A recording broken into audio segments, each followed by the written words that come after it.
Hello. All right.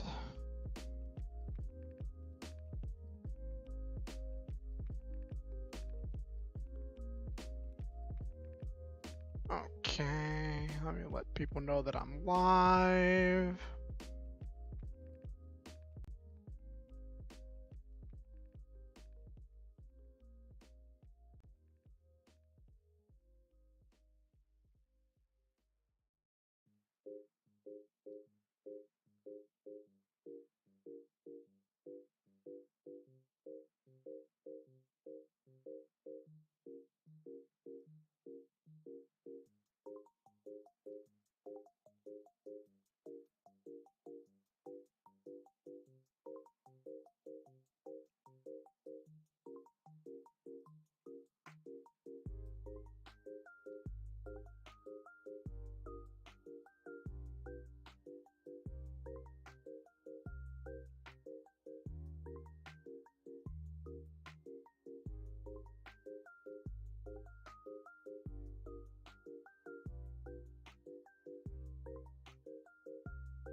Okay. Think I let people know that I'm live. Let me make sure that I'm...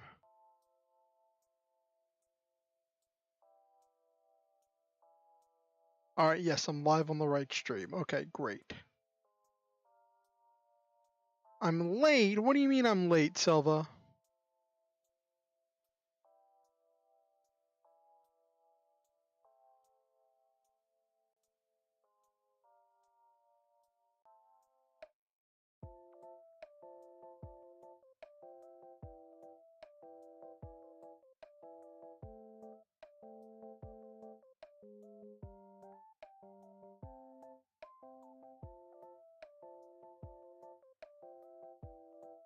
Hey, Hattie. I don't know.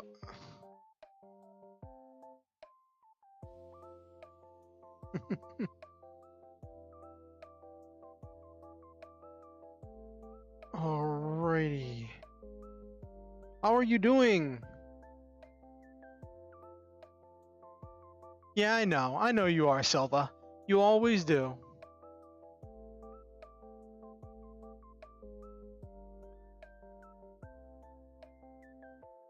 Alright, let's get over to the Just Chatting screen. Oh, you just got done work. Oh, how was work today? Come on. There we go. Awesome.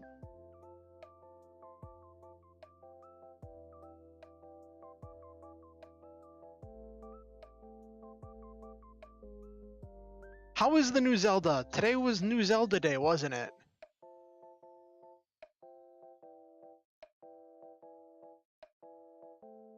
So far, so good? Maybe I should have ridden the trend and then played a Zelda game today. Be completely off-brand because there's no giant robots in Zelda. Well, besides some enemies, but like, yeah.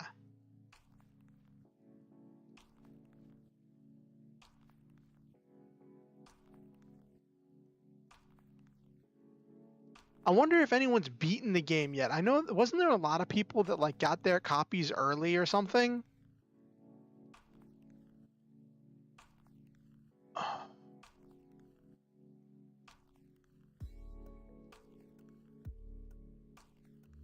Oh, you're filming secret things.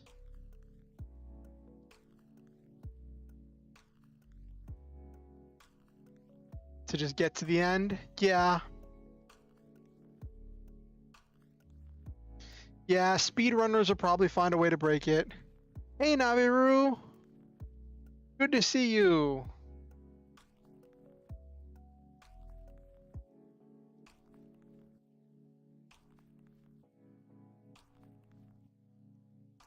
Good to see you, Nabiru.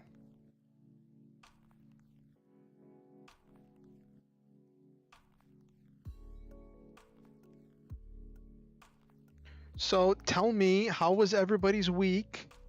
What did everybody get up to this week? I had an interesting experience this week. Week started off pretty well. Been dealing with some health stuff, some mental health stuff that, like, trying to process, because like my partner had suggested that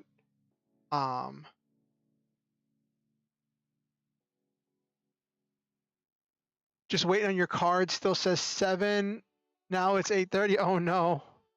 Honkai Star Rail, take care of dog. Not much, just finished binging a new anime. Ooh, that's exciting. Sounds like you all had, well, besides Silva, had really interesting weeks. Those Silva's still waiting on those cards. What cards did you order? Was it more stuff for your Red Dragon Archfiend deck? And how was Honkai Star Rail? I've seen some previews of it, and it looks cool. It's probably not a thing I'd get invested in.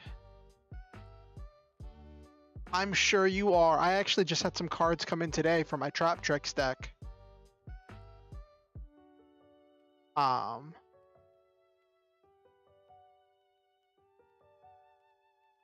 Because so like how I got my Trap Tricks deck, I got most of my cards are in storage right now because I have this pretty large collection of cards that I do not have the mental capacity, space, and energy to really sort through and deal with. So like for me, it is best that it just stays in storage.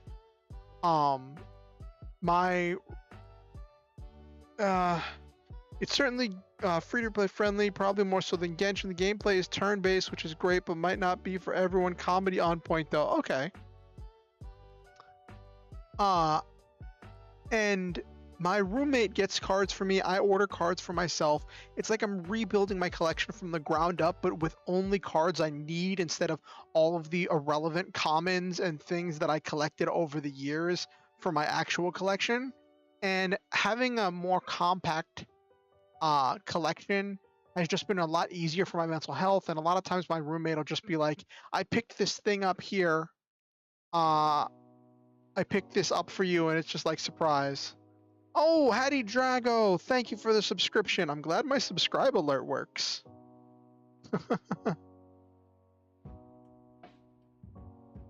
Thank you for subscribing. Welcome to the Star Hunters, where we shoot through the stars, have wonderful adventures, live our dreams.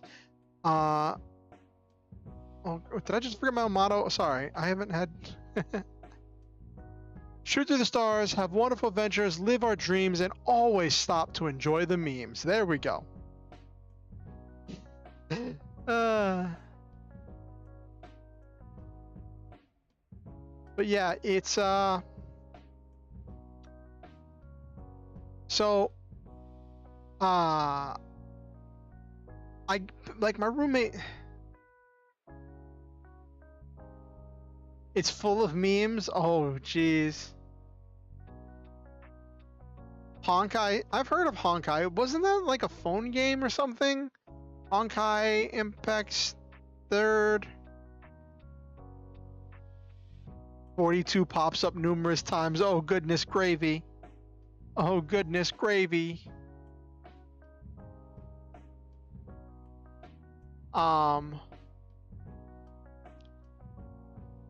Yeah, that's so like it was like my roommate literally came home one day and was like, so I was trading with this guy at the card shop, and I traded him for some Ash Blossoms, and he just threw in the rest of this deck. I don't want it. You can keep it or take it apart or whatever. And it was just the entire Trap Tricks deck, because the Trap Tricks structure deck came with Ash Blossoms, so the guy had a whole deck with the Ash Blossoms, and so traded my roommate the Ash Blossoms and the rest of the deck. So I got most of the core, and it's funny because in order to get it more complete and more functional, I ordered Ash Blossoms, but I ordered the cheapest ones. So instead of getting the ones that came in the Trap Tricks deck, I got the ones that came in the Crystal B structure deck. So I think that's just funny. Its phone game Honkai is the first game from Hoyoverse, then it was Genshin, and now Honkai Star. Oh, okay. I heard Honkai, and I remember when Honkai Impact 3rd came out, there was so many ads, so much advertising for Honkai Impact 3rd. That I remember it was almost Raid Shadow Legends level memery. Though it's really funny because like I was thinking, like, it was about a month ago I was really thinking about this, right? I wonder how much educational content Raid Shadow Legends has sponsored. Because you think of all of these streamers, all these small to medium streamers that have gotten Raid Shadow Legends sponsorships and been able to keep making content. And some of them, like, you know, some of the history streamers and some of the other things where like they may have trouble getting ad revenue. Really, they sponsored a local coffee shop. Like, look at that, investing in the community.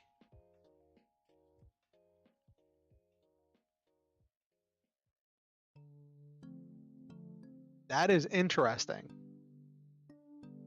So, like, what I'm wondering is, since they sponsored the coffee shop, was there like a special download code of like, get the download code from the coffee shop to get like extra silver or whatever the currency in Raid Shadow Legends is? A friend of mine started off a D&D session by going, "This session is brought to you by Raid Shadow Legends." See, here's the thing, right? The only way I would say that the session was brought to you by Raid Shadow Legends would be if I played Raid Shadow Legends and something from Raid Shadow Legends had inspired the session. The coffee sleeve was on the cup, no code, but cool. Oh, okay. Wow. I think that's interesting that they would sponsor without having some kind of a code or thing thrown in there. That's cool.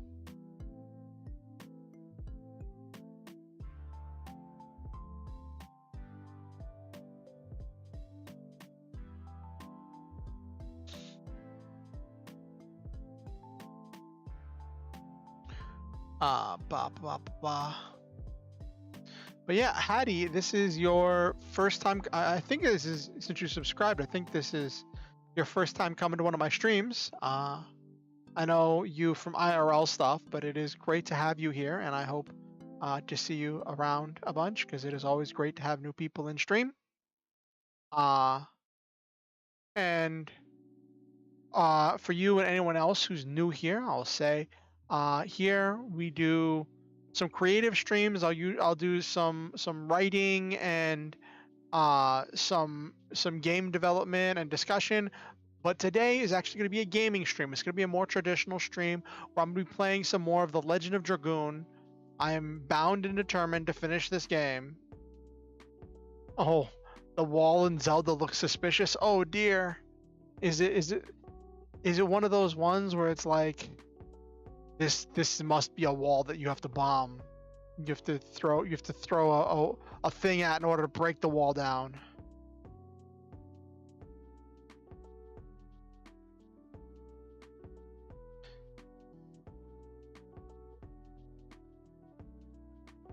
Yeah, that's true. I might be getting canceled because I said the word. I might be getting shadow banned. No one sees my content now.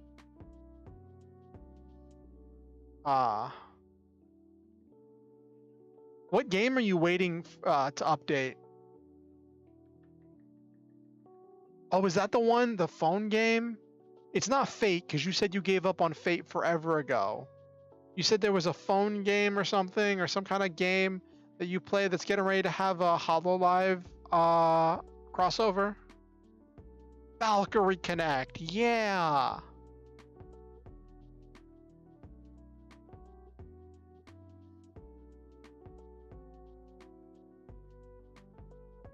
Been playing it for nearly a decade. That's a long time. Speaking of nearly a decade, I had a hilarious experience today. Well, I thought it was hilarious. So, like, one of my housemates texts me. Well, actually, it was replacing. One of my housemates was like does like handyman work and was replacing the smoke alarm, the smoke detector, down here in the basement. And it was one of those things where like the smoke detector's battery was low, so it had been chirping, and I was like, I don't want that happening while I'm streaming because I had that like noise when I was doing anime night. And we started talking and hanging out a little bit after. It turns out it was just easier for him to just replace the entire thing because he had an entire spare fire smoke detector. That it was easier just to do that instead of get another battery because he didn't have another battery, but the new smoke detector had a fresh battery in it. So that happened, and then we started talking, and he's like an aspiring streamer. I don't know if he's streaming right now, but there's like a few people in the house that I live at that are like aspiring streamers wanting to do. Oh, the cards just got there. Well, at least they arrived. Hopefully they got there safe and sound, Silva. And so he's like aspiring to do streaming, and then we started talking about stuff. And then after he replaced the smoke detector, fire alarm, smoke detector, same thing. We started talking, and he was talking about he wanted to play this one game that he was thinking about doing, right? And I'm like, okay. And he said he needed a PS2 emulator for it. I'm like, I know a PS2 emulator, so we start talking about it. And then I Google it and I look, because that's generally my first thing. Use my Google foo. I look up the game he's talking about. I'm like, this is a PS1 game. I could just, if you just have a flash drive or something, I could just copy my PS1 emulator over there for you. And he just went and got his external hard drive, plugged it in, put the PS1 emulator on there. I didn't give him my games or my memory cards, and I just is like, listen, whenever you run it, it'll create memory cards, and then you just have to get your own games. And then a few hours later, he messaged me. It's like, hey, can you come upstairs? Because I'm in the basement and he's on the second floor. He's like, can you come upstairs and like I need your help. So I go up, and then he's trying to boot up the emulator, right? And it's the screen is just black. And I'm like, I don't know what to do. Because it'd been so long that I'd forgotten about this problem.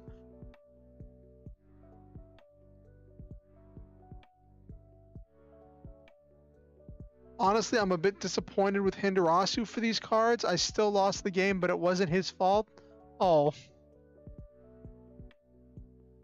Oh, geez. Why you gonna say, now I lost the game?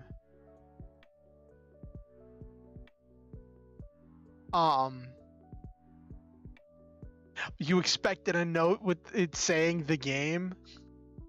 I think he's got enough things on his plate that he's not gonna keep advertising the game.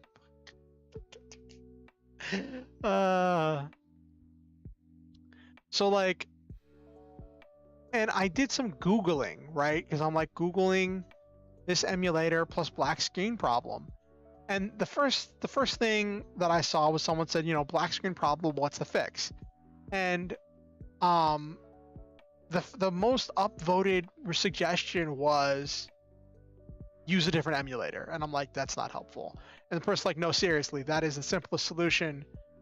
This emulator hasn't been updated in over a decade and is practically abandonware at this point. I'm like, it hasn't been updated. It was the primary emulator when I picked it up. I'm using EPSXE. And I'm like, that was the main emulator when I first got my PS1 emulator like 4 computers ago. And I'm like, has it really been that long?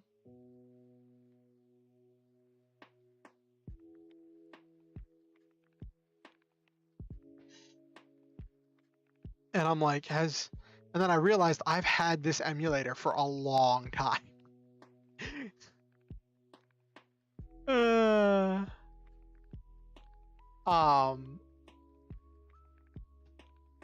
And so that was just funny. I think the thing was already old by the time I picked it up. I just thought it was the newest one because it was the one that was suggested when I did Googling. And I'm like, I never really thought about like getting other features. Then it said underneath that, it said, well, if you're determined to use this program, you have to do this.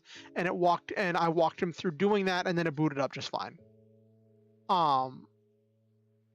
And I was like, maybe try a newer emulator. He's like, no, if this works, I'll stick with it. And I'm like, okay.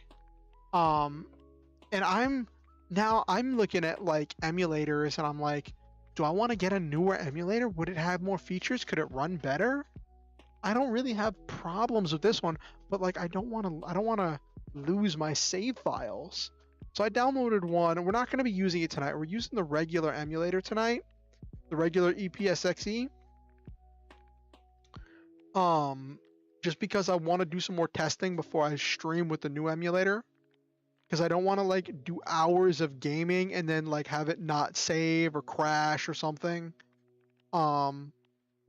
If there's one thing EPSXE does, it's stable. I've only ever had it hang up and crash on me one time. And that was a bug with the game. I was so sad when that happened. I finished beating a boss, and then right after the boss, the game froze, and I was like, no!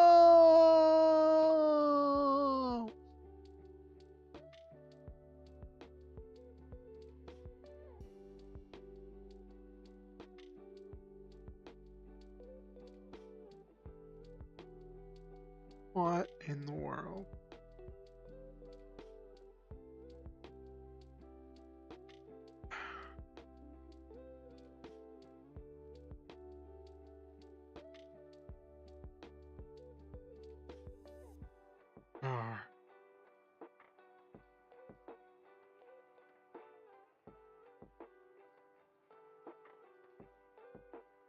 So it's funny, like my lifestyle / schedule has been really in flux recently, which has been an interesting experience.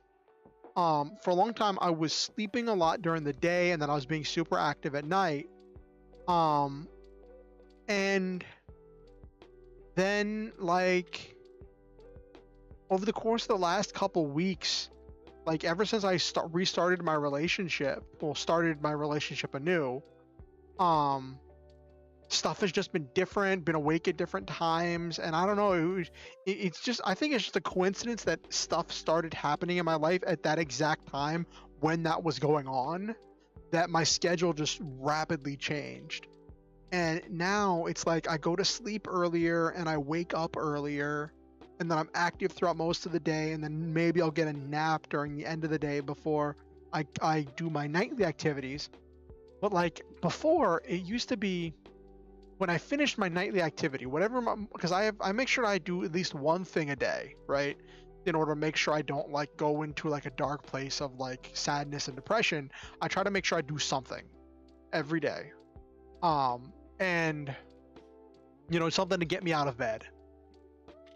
And I normally finish whatever I'm doing between like 11 and midnight. Sometimes I'll go later to like 1 or 2. Like with Critical Role, I go to 2. And I realize I have top chat on. I want lol chat, not live chat. Okay. And normally I have a couple hours to just like unwind, decompress, work on other projects, do other things before I go to bed. And lately it's just been I finish my nightly activity and then I just instantly pass out. Well, not instantly, but kind of close. Which then brings me to my next thing that I've been dealing with this week. I deal with a lot of health issues that are why I can't currently hold the job, and there's a lot of stuff involved with that. And one of my worst symptoms is this thing that happens where I will very suddenly get really tired to the point of passing out, and it is this terrifying, traumatizing experience because like I am so completely out of control. My body is doing something, and my brain wants to do one thing and the rest of my body is just struggling. Like it's like all of the danger lights are flipping on the dashboard. All the warning lights are flipping on and off as my system is struggling to stay awake. And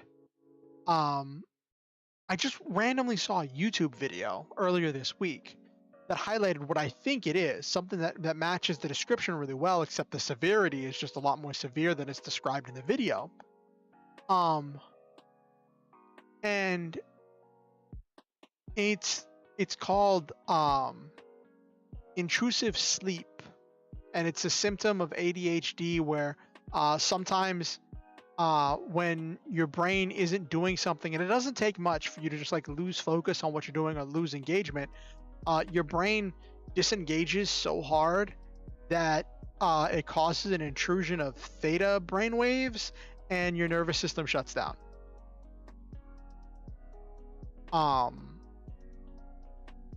And like, it was this interesting experience. I'm not going to go into all of the depths of it. I had to spend a lot of time talking to people about it because like medicine doesn't help it. At least not from what I've seen, not from the articles I've read on it. Medicine doesn't seem to have an effect. Getting sleep, there's very little known about it. There's not like known treatments or therapies. And none of the articles I read listed strategies in order to deal with it.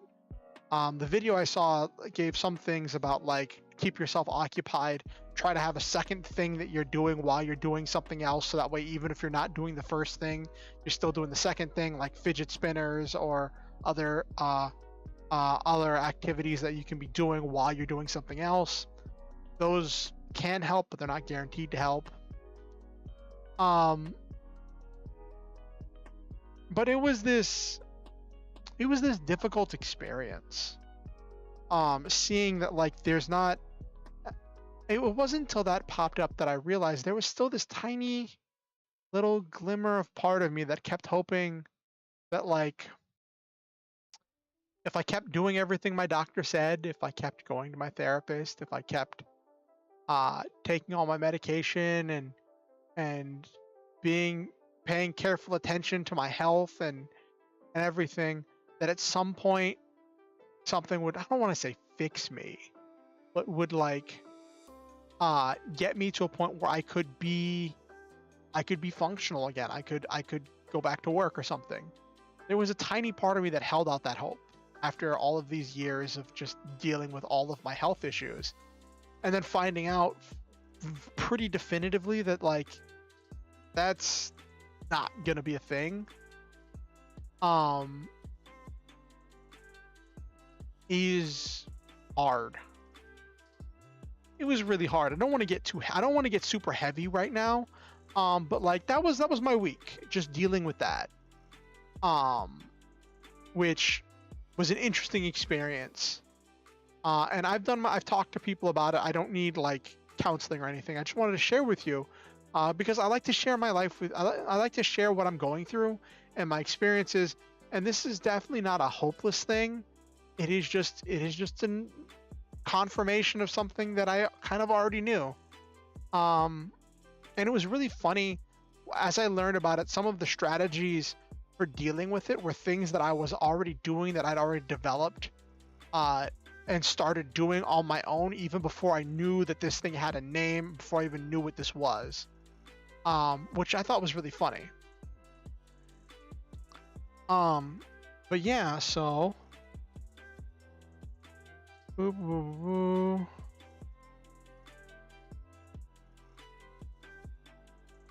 me silence my phone real quick. Actually, I'm not going to silence my phone. I'm going to silence notifications from the D&D chat, so that way my phone doesn't beep at me while I'm trying to stream.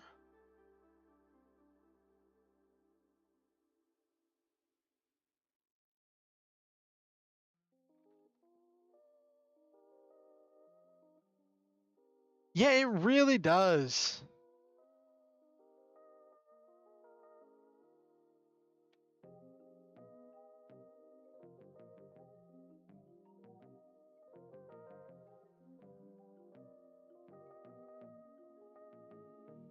Muted for 8 hours. Like I had this interesting experience today where like I was awake early, I was working on my you know, Jesus is piloting a super robot story, and I was getting ready to like go lay down and stuff, and then like I saw the DM messaged me, and then we started going back and forth and having this back and forth about what my character is doing on the off day that we have, right?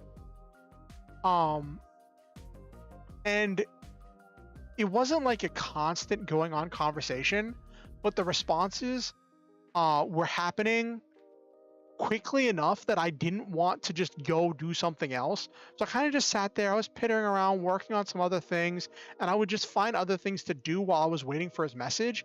And it just kept going and it kept going. And before I knew it, it was like almost time to get ready for stream. Like I just responded to a message right as I was getting ready for stream. And I'm like,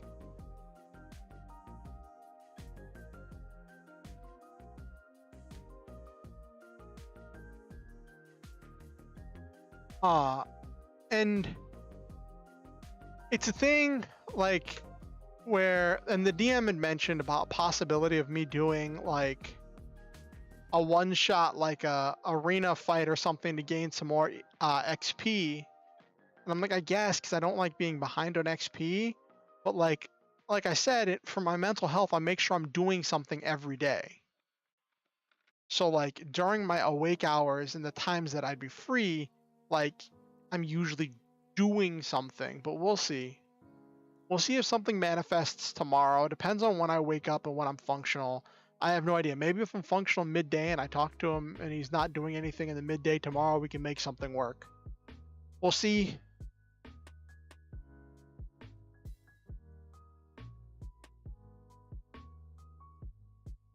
Maybe I gotta convince him to let me get some EXP for like my social encounters that I go on, because I go on plenty of social encounters on the days off, or maybe some EXP for the work I'm doing on my blacksmithing. I usually also do brief interactions when I can. Sometimes I one shot, sometimes I don't. I absolutely have to this time though. 150 XP away from the next level. No way I'm waiting. I don't think I'm going to be able to do enough stuff to get me to the next level. I need like 1500. I think it's like 1500 or 2000 EXP. Somewhere in there. So like there's no way I'm getting that in a single arena fight.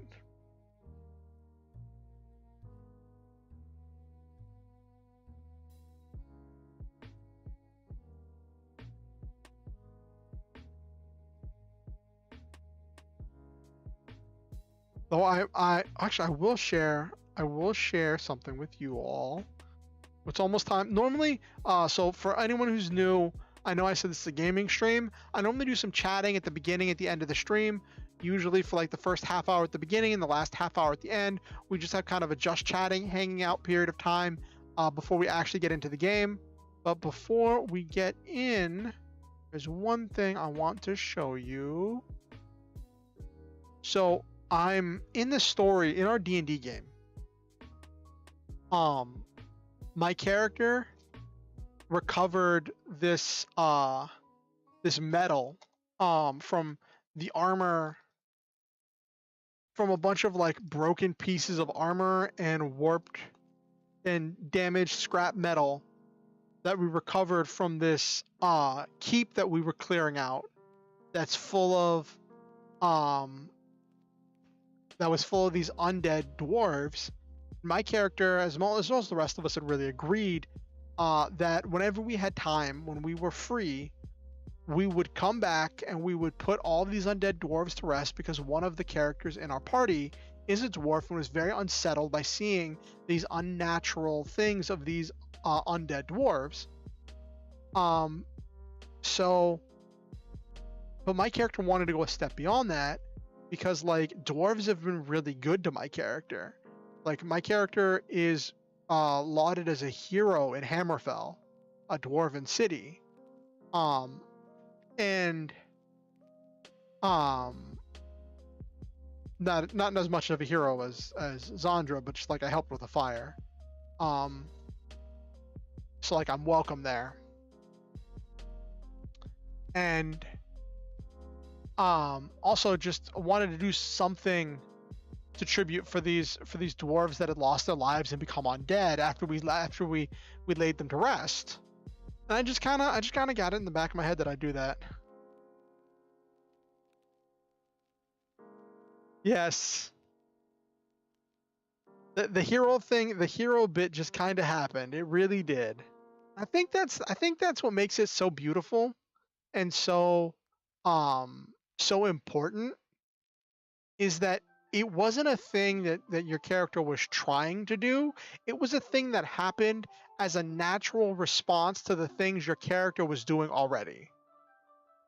And I think that is something very precious.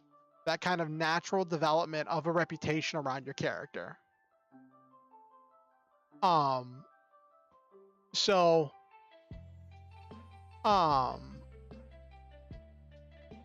my character is a blacksmith, was a blacksmith originally, and still practices his craft every now and again whenever we have time, and is working on making this tribute. And had this cool interaction with the people at the blacksmith shop. Made friends there.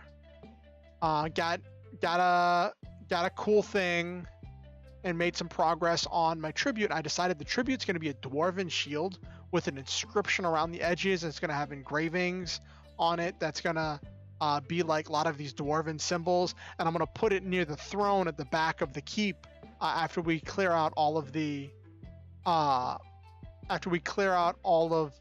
undead dwarves and lay everybody to rest. Let me put a picture up of that I'm using for the description of the shield that my character is working on. Whoop.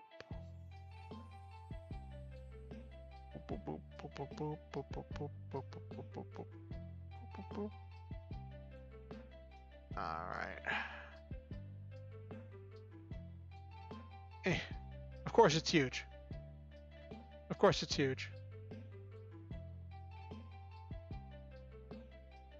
Yep, that is absolutely true, Nabaru. So this is the description.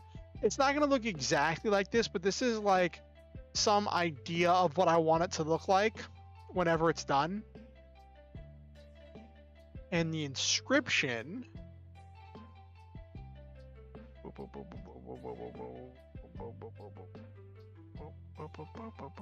Sorry, I'm humming along. I'm so easily distracted.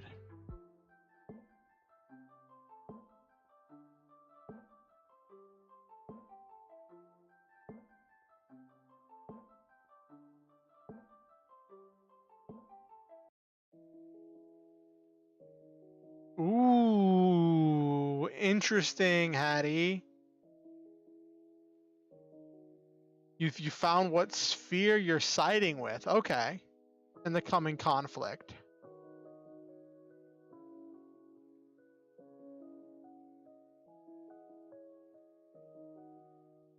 Come on. There we go. Cool.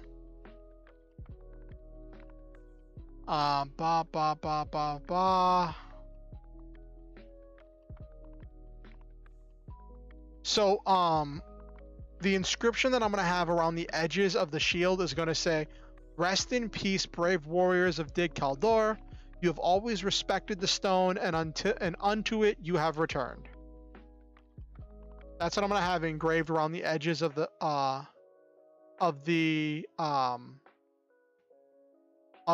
shield my character's making. I'm going to mount it near the throne at the back of the keep after we clear it out. But it's gonna take some doing. It's gonna take a while in order to finish. It's gonna be a more of a long-term project. But it's also gonna be a while till we actually get back to Dig Kaldor because we have so many other things we have to take care of.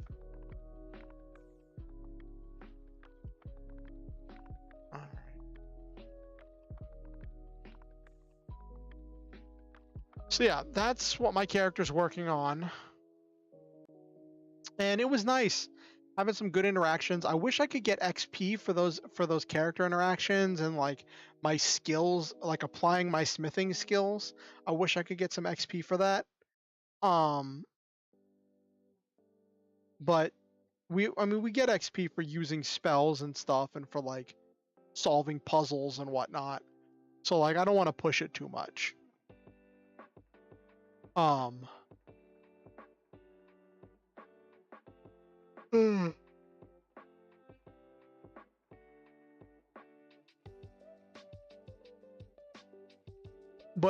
But Hattie, which sphere is your character siding with in the coming conflict?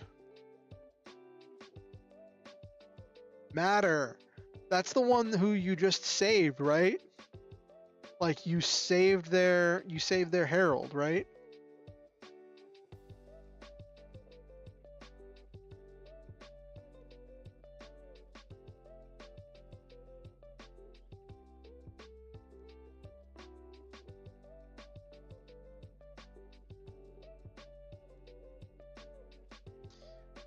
They also have people that don't mind your blight. Okay.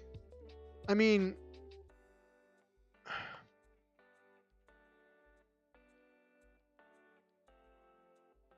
I don't know what sphere they are, but I think once we get to Sigil, if you interact with the whatchamacallit, the free league or freedom league, they probably also wouldn't mind your blight, but I don't know what sphere they're aligned with. They welcomed my character even though he's a Warforged.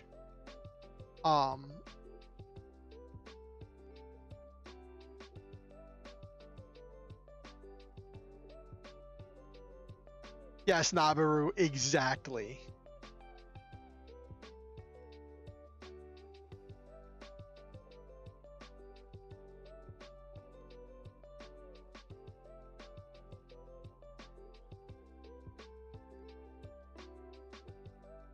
So it's funny, the next time I get a feat, like as much as I want the mounted feat for combat, I'm debating picking up the skilled feat in order to get a few more skill proficiencies.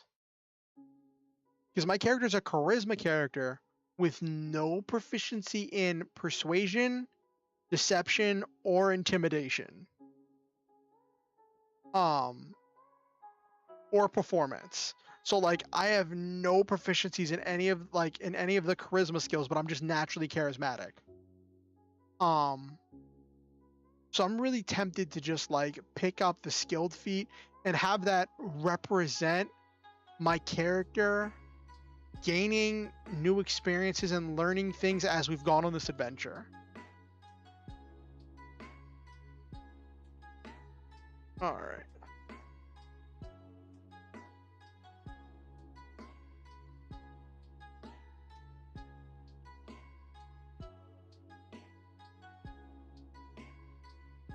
Okay. So I got a cool, not quite magic item. It's a material that can be used when making armor. I got a powdered blue dragon scale that if it's used in the construction of a set of armor, it may that the wearer of that armor gets like resistance to lightning damage. and I got enough of it in order to incorporate it into one full set of armor. So I don't know, I'll probably make armor for somebody at some point. Oh, excuse me. Make somebody resistant to lightning damage. What I think is really funny is because I'm incorporating some of that that blue dragon scale, some of it my character is incorporating that into the tribute, into the shield that I'm making. I'm wondering if it's going to be like a shield that gives lightning resistance to its wearer, and now I'm just imagining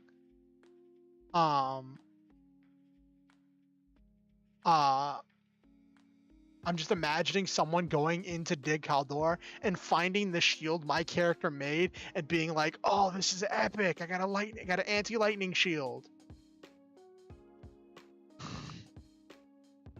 which I think that's cool. Grabbing skilled as well for sure. Should be stealthy. Should be more athletic. Maybe pick up sleight of hand or nature. Considering stealthy ninja hat it, yes. Like, considering the DM asked for a performance check for my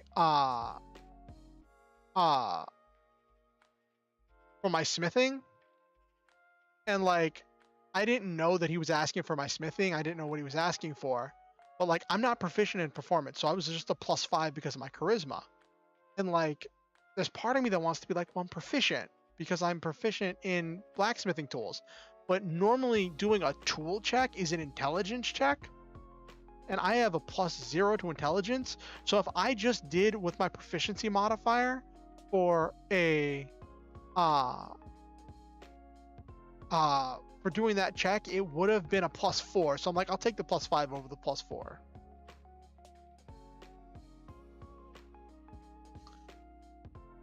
Oh, Nabaru, the tails, I could tell of how my character is stealthy would be useful. Like I can walk on walls, I can walk on water and lava. Eventually I'll fly. Stealth needs to be a thing. So like I'm torn because I want to be like a mounted warrior on my celestial steed that I get with Fine Steed. So I want to get the mounted combatant feat. Which the mounted combatant feat is important because it gives me advantage on attack rolls that I make on enemies that are smaller than my horse while I'm riding my horse. And that's really big for like increasing my DPS and increasing my chances of crits and just being a menace on the battlefield.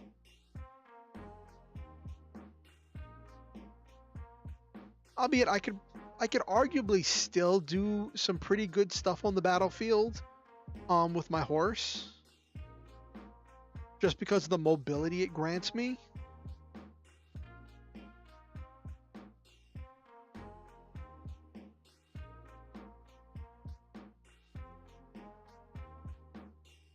All right.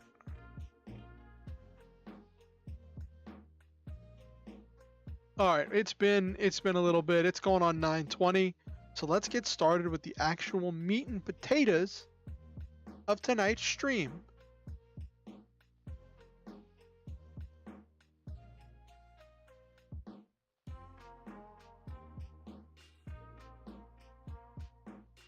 How many skills do you get with the skilled feat? I thought it was 4. Hold on, let me check.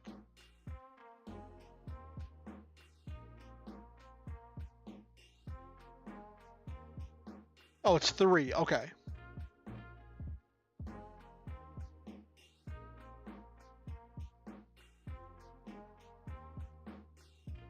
Three. Okay. So if I got the skilled feat, I would probably get... I'm thinking about it. Now I'm getting distracted. Well, it's not distracted if it's content. Boop. Boop, boop, boop, boop, boop, boop. I know I would get performance because if that's what I'm going to use for my smithing. then I want to have that. Want to have persuasion.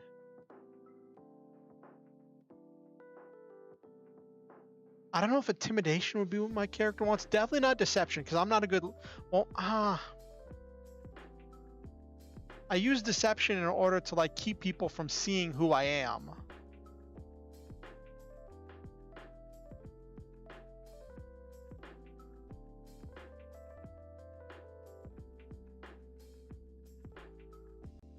Well, I'm proficient in Smith's tools, which, if I'd known when I was rolling that, I would have asked to use my proficiency along with it. Yeah, I should do persuasion, definitely. Am I really the most level-headed one in the party? That's scary.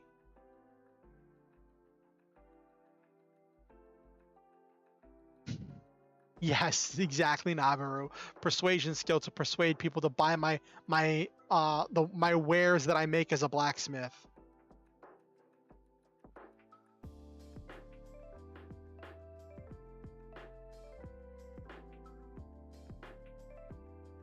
So it would probably be persuasion.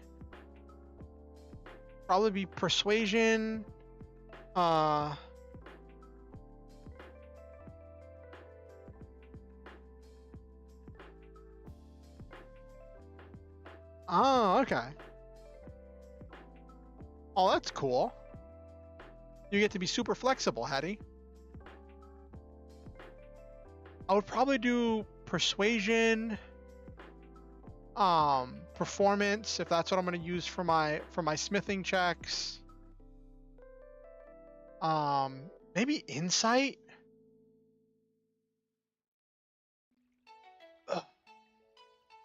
For knowing when people are lying.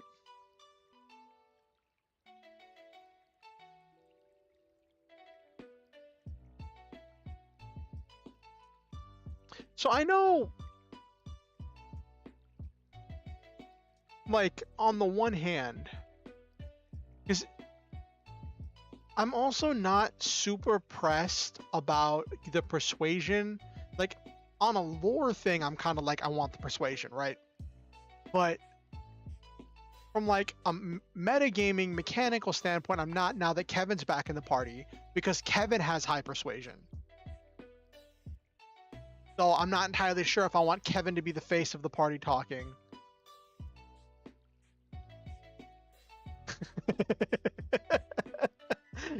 You bring up a valid point, Hattie. You bring up a very valid point. I like persuasion too when I did D&D because I played Chunbyo who had wild magic. That's funny, Nabaru. Hattie, you bring up a very valid point.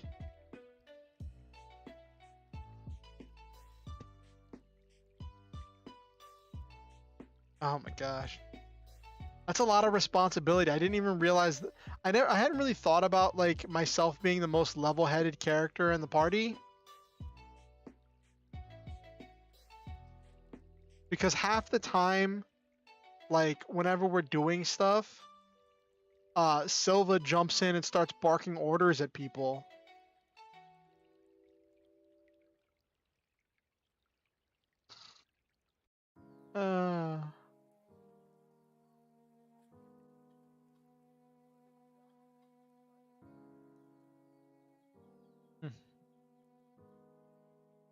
All right. You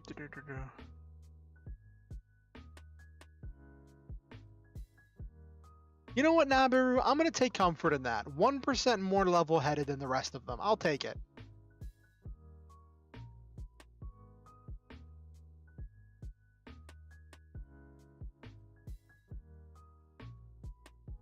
Yeah, I definitely see that, Hattie. I definitely see that.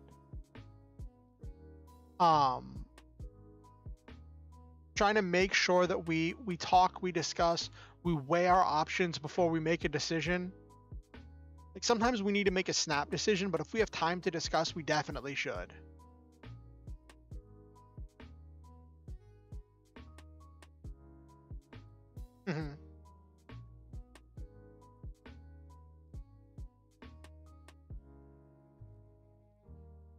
Okay.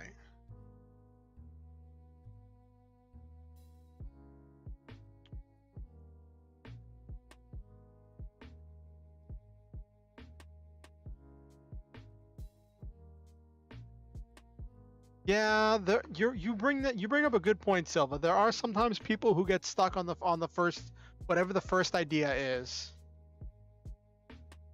and there are some people who get like really kind of, yeah.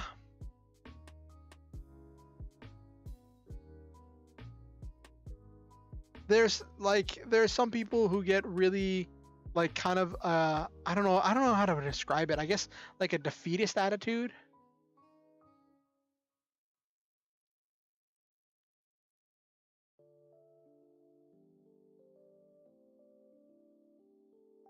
Hmm.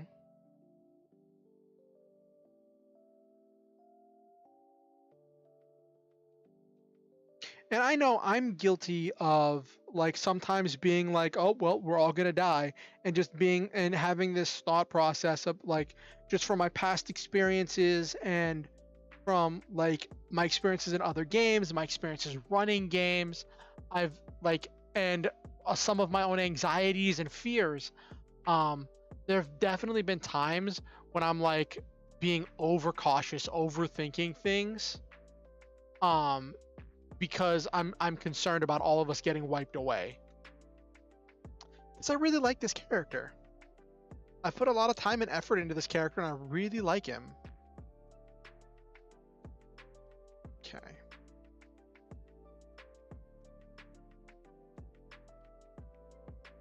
Let's change up the music a little bit as we get ready to actually do some gaming.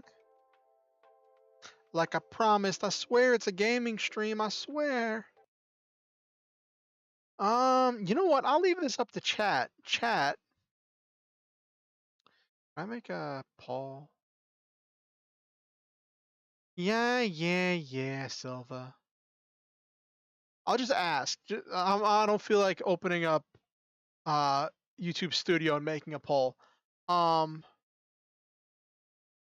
what do you want for the background music? EDM or holiday music? It's not really holiday, but it's like holiday-esque. It's more just lighthearted and whimsical.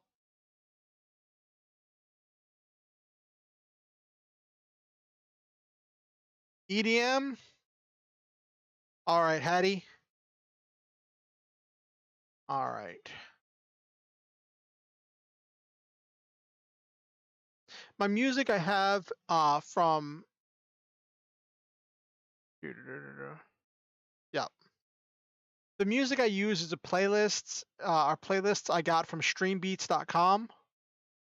Um, they're really great for having background music. It's actually really interesting. I was talking to one of my housemates the other day, and he was like, I tuned into one of your streams, and I'm like, oh, that's great. And he was like, it was really cool. You had background music. And I was like, I've had background music for so long, I don't even think about that as like a thing. Let me turn down the music a little bit. Hold up. Boop, boop, boop.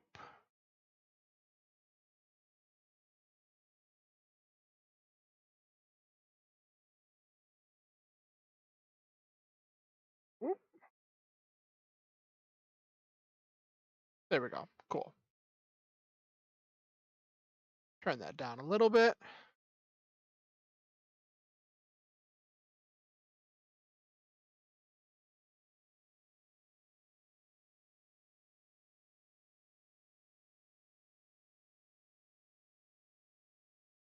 Is it? Okay, hold on. I don't see any of. I don't see the. Is there music coming through on your end? Hold on.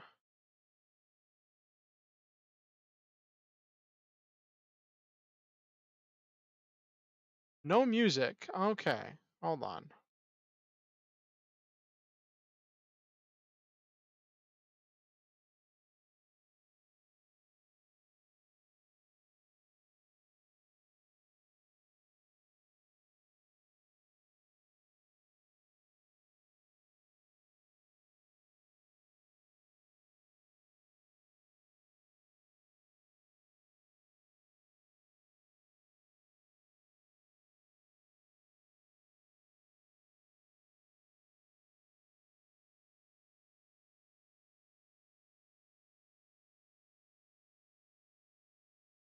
It's fine, Hattie. Let me fix this real quick.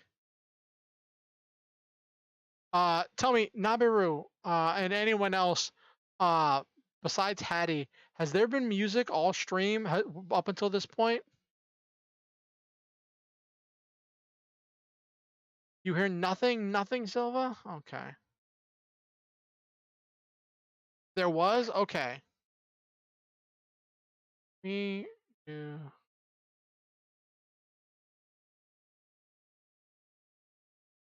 Up until I asked about the EDM, I changed playlists. I closed the VLC and reopened it. But for whatever reason,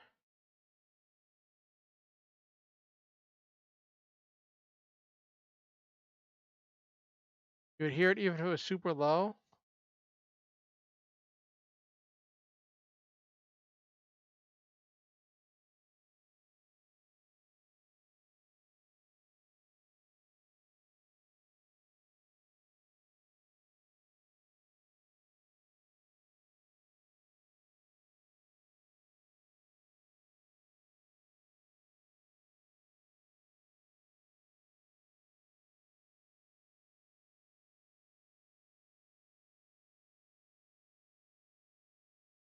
It's not picking up. Why is it not picking up?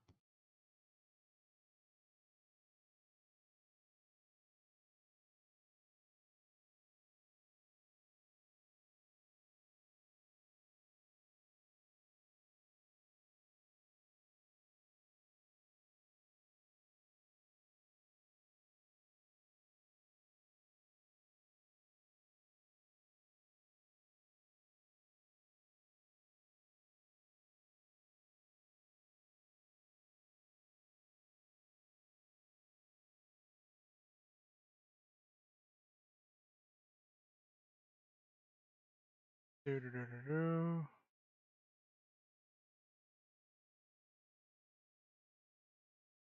I just turned up the volume really loud and it still is not showing up.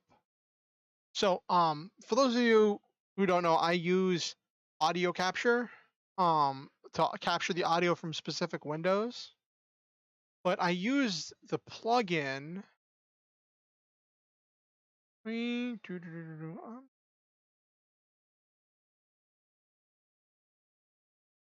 All right, let me try something different.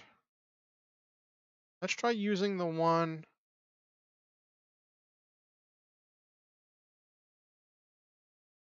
Okay.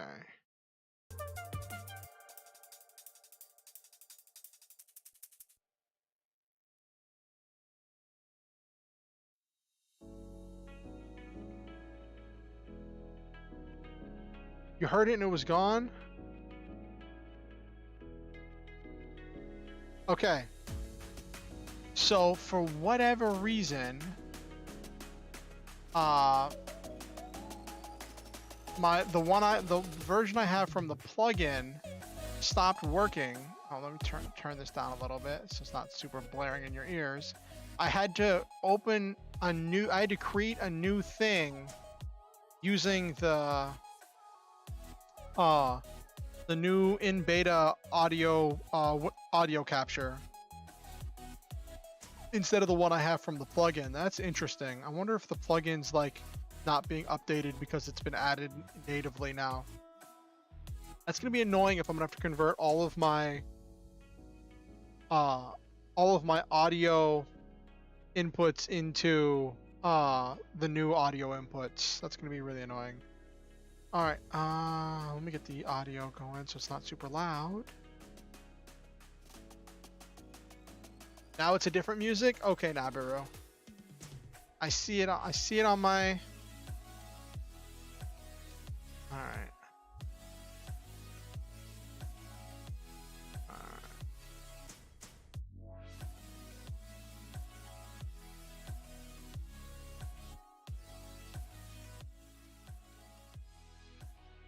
There we go.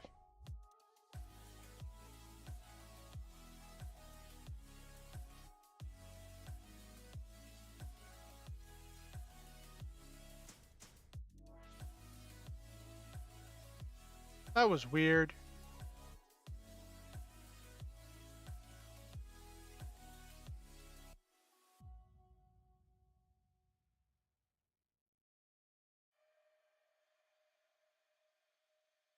Anyway.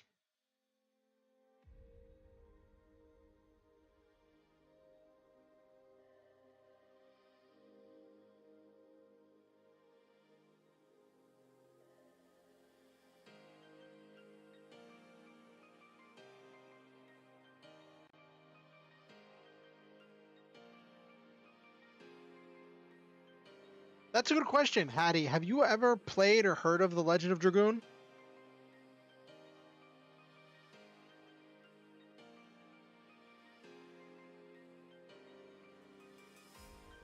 You haven't? Okay. So it is a sprawling JRPG that takes place in a medieval fantasy setting where there are dragons and hold on, let me.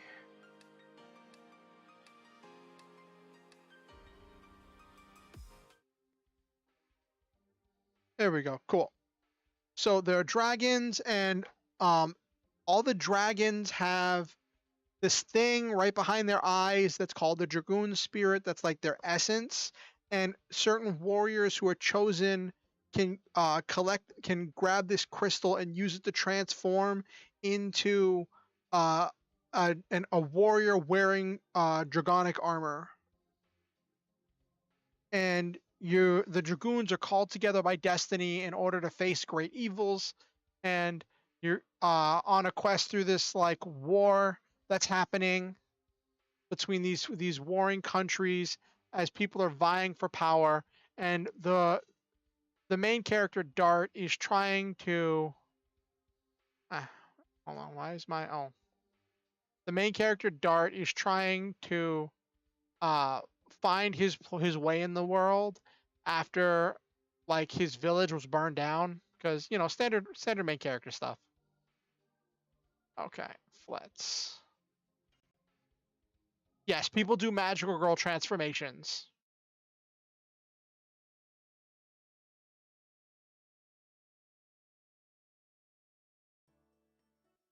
Okay.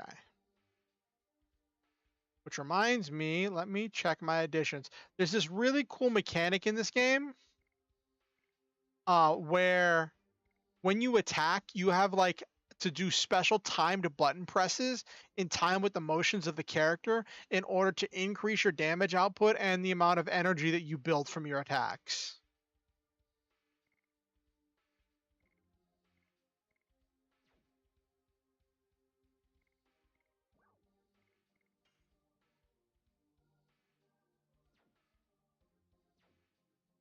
Okay. Uh, so last time we just made it to we just made it to this new place, and it's there's all kinds of people here, but we know that for whatever reason, the people in this town worship the stars, and the princess, as of 6 months ago, rapidly changed from being the kind-hearted, friendly person she normally is into being this twisted and cruel person. I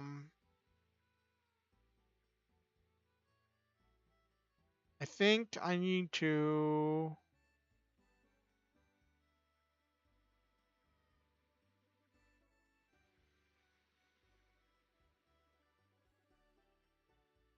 I think I already went to all these shops.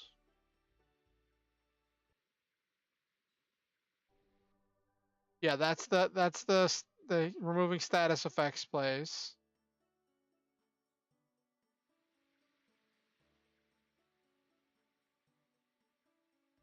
These are the item and armor shops.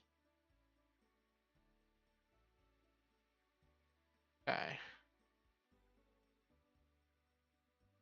Nobody goes in the castle without permission.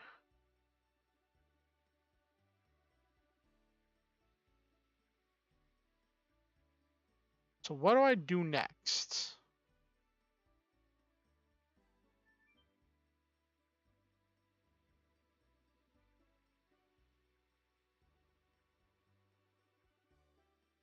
Alright.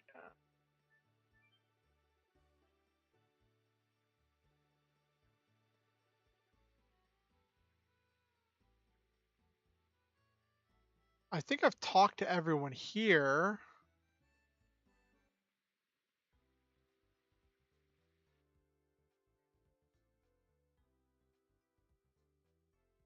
Alright.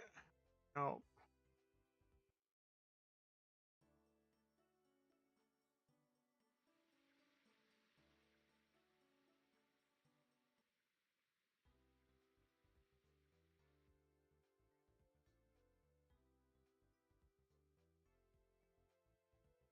Yeah, I talked to Fester about the stars. Let's see. Do I need to leave town and go explore more?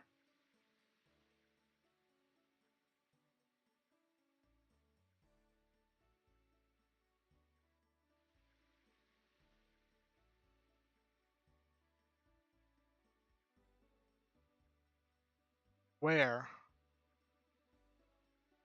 I need to find Lloyd, the person with platinum hair.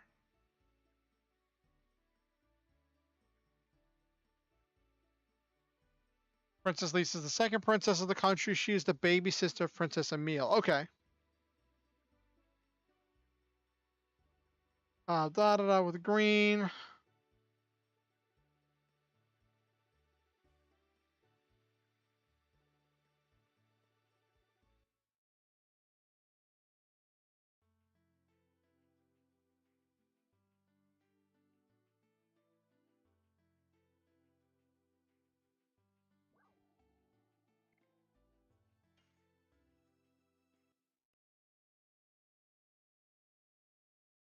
I'm not sure what I'm doing, but I'm just wandering at this point.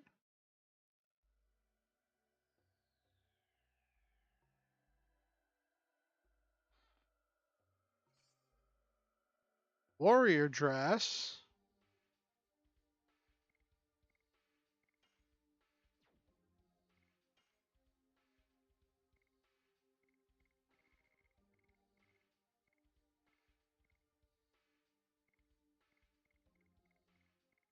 Uh,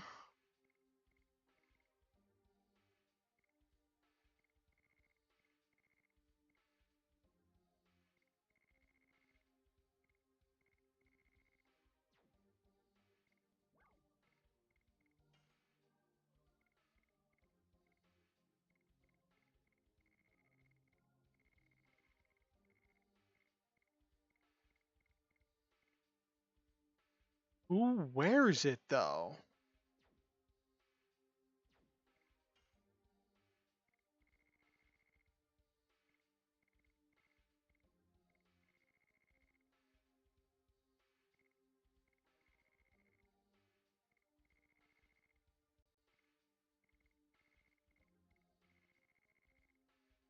Oh, he does.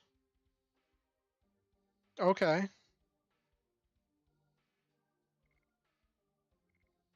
Well, I'm going to be using him soon anyway.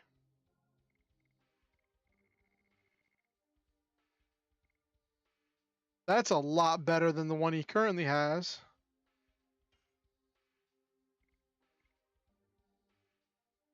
Yeah, that's a lot better. Okay. Boo, boo, boo, boo, boo.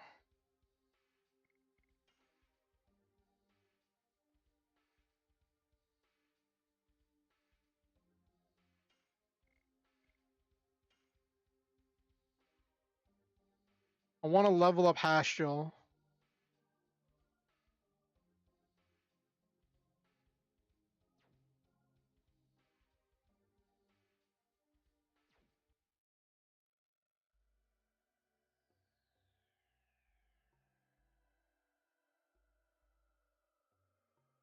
So the color changing over my head is to let me know that I'm in uh I'm at I'm at risk of a random battle. There we go, random battle.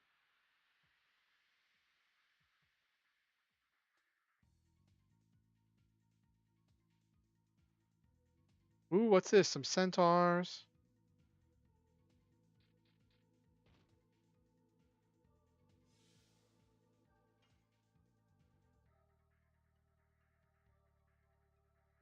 Is an earth attribute.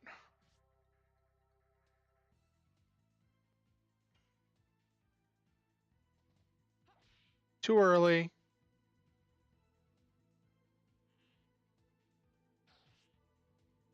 Oh, of course he gets stunned.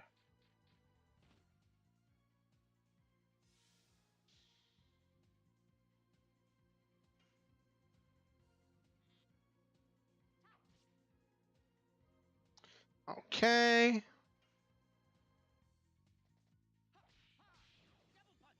Okay, cool.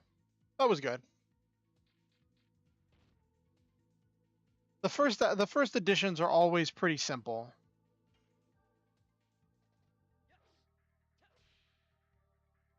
I missed it. I missed the second one.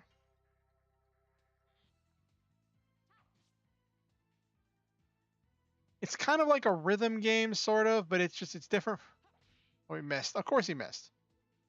Come on, Hashtel. When I was a kid, I used to call him Hatchisel. But there's no T.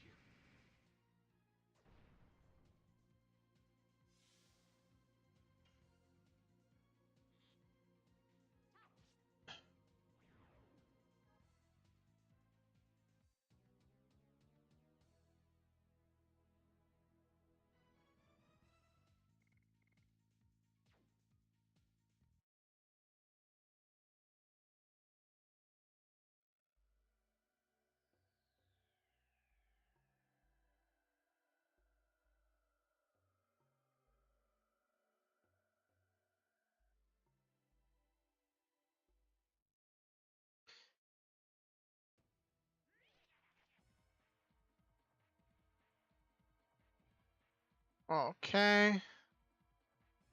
Who are you?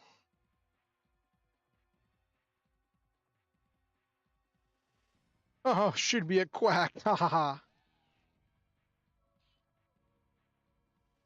Garage Gang. They're so bad we scare ghosts back to hell. Okay. They have no class.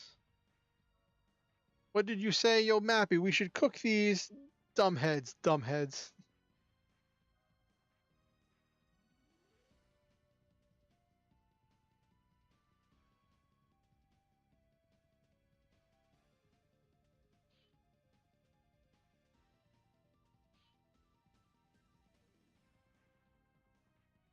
Get out of where you need a real doctor. All right, let's see how this fight goes.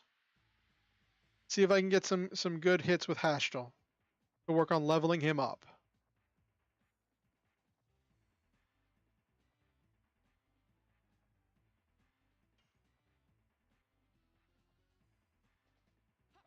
Too early.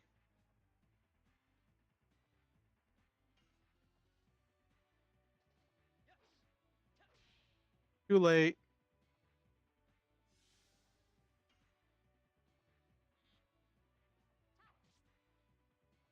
It's funny. I worked on making a homebrew Legend of Dragoon character, like as a barbarian subclass, treating the transformation into your Dragoon mode as a thing you gain with rage.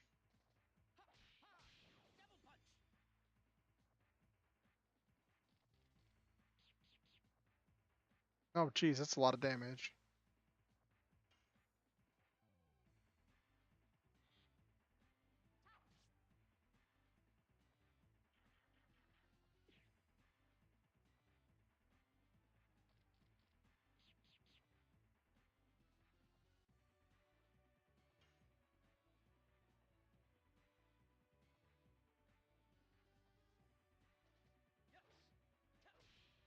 Too late. Okay.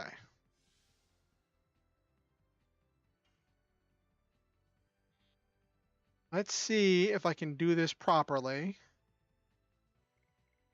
All right, pay attention. Now we're getting the magical girl transformations, everybody.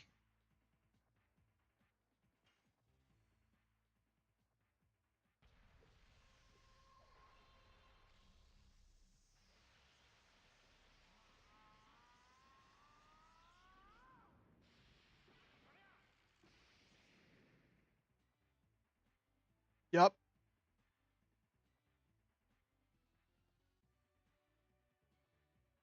Yep.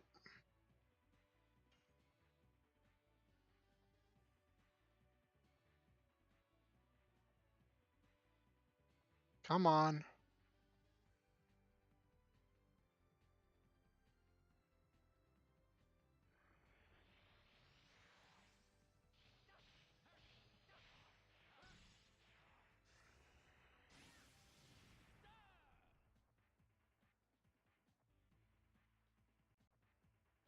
Yeah.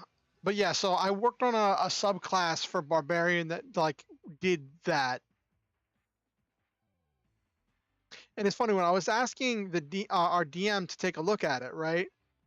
Um, he was like, uh is this a Final Fantasy thing?" And I'm like, "No."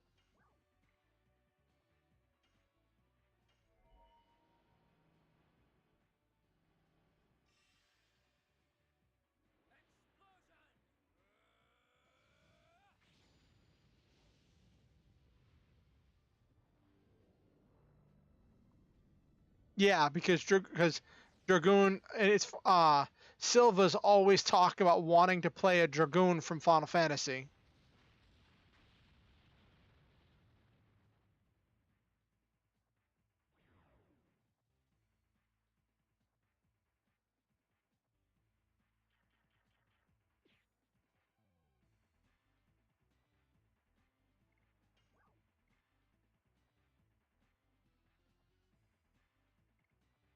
Mm,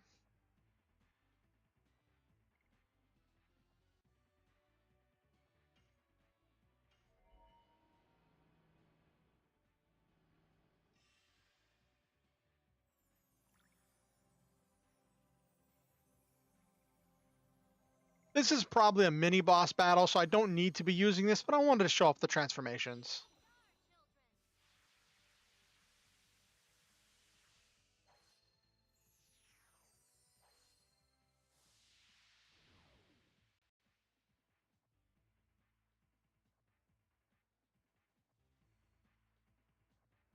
Okay.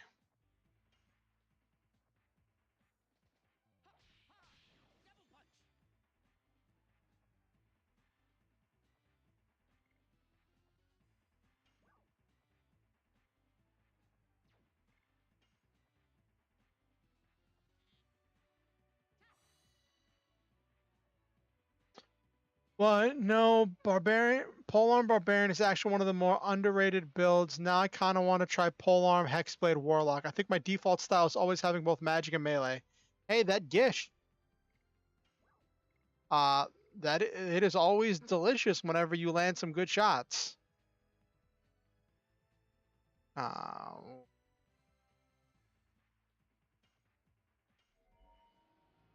I'll do another magic attack because I like the magic in this game.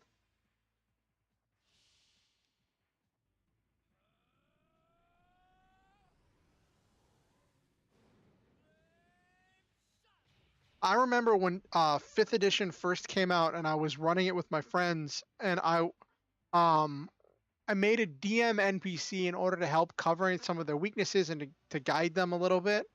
And I made it an Eldritch Knight because I wanted that magic and melee flair without having to multi-class. Um and it was okay. It could have been better. But like it was my first time running a game like in 5th edition. Uh so like it didn't go super well.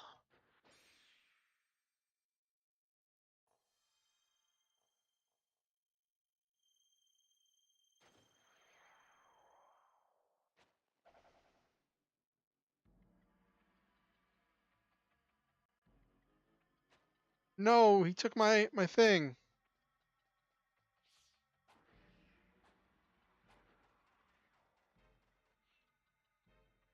I think this is about where I stopped when I was a kid. I was trying to get this back and like I had to walk through my disc was scratched so I couldn't complete the game.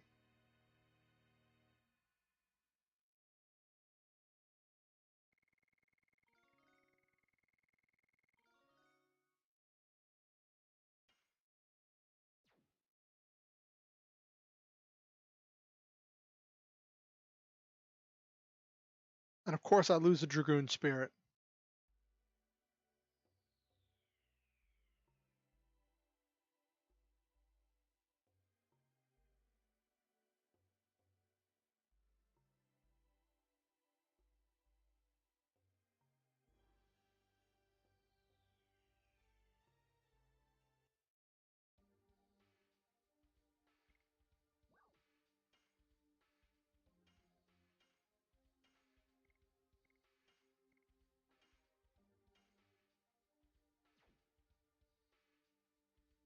Okay.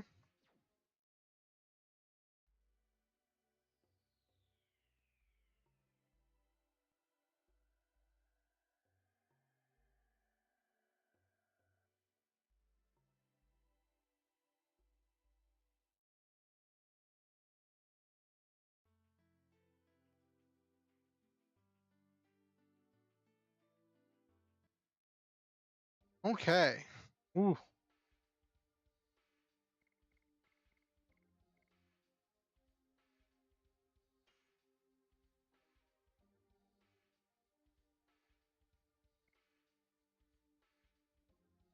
I'm gonna save over this old one, my 9-hour save file. No, I'm going all in here.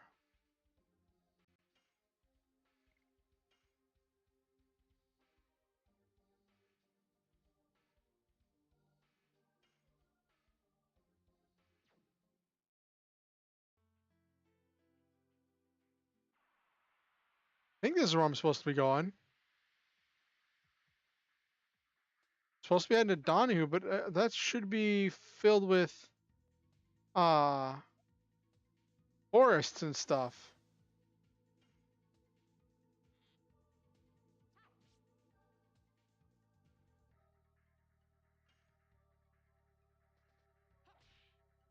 I missed.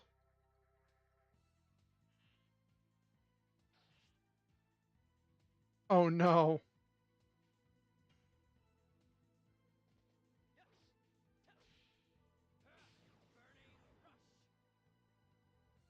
Let me see if the poison lasts.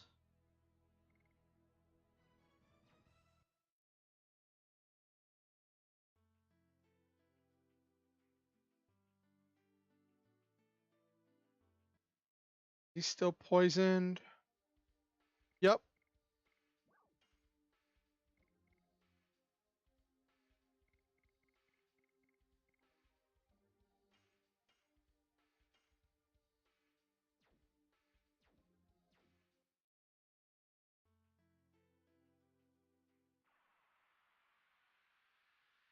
This might be the wrong way because I think I need to go through the other way. What is that? Oh, okay. I'm fine with that. Run away.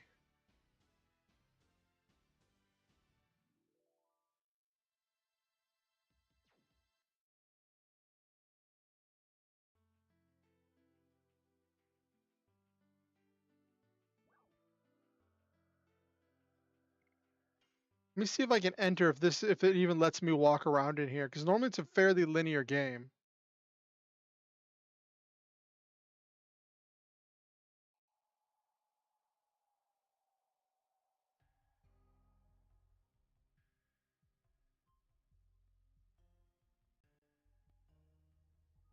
Can I let anybody not having a pass issued by the court pass through here? Okay.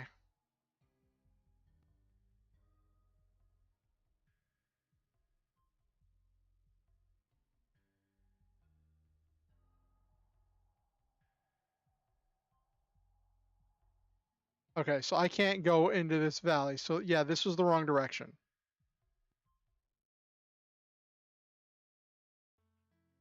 Oh, goodness gravy.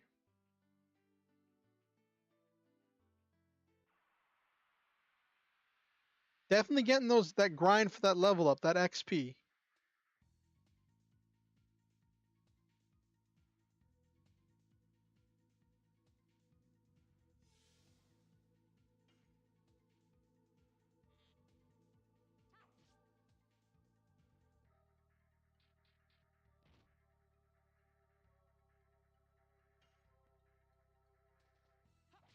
Of course he misses. Why does he only miss the blue lizard?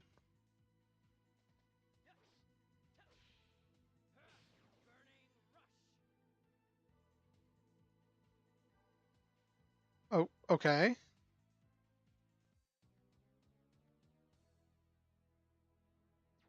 I guess that works. I'm not in a place I want to be anyway, so hold on. Yeah, I need to go out the other way. Okay.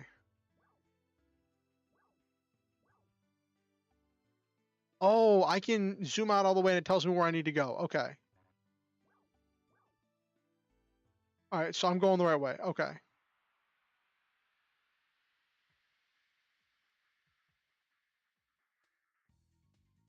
So I think when I was a kid, I went back through this part where I lost the Dragoon spirit. Um Went through, did stuff at the city on the other side. And then when I was coming back through this uh too late. When I was coming back through uh oh geez. It like the disc was scratched and I couldn't complete it.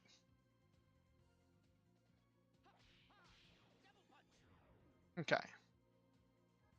So we're almost to where I got to as a kid. That's funny.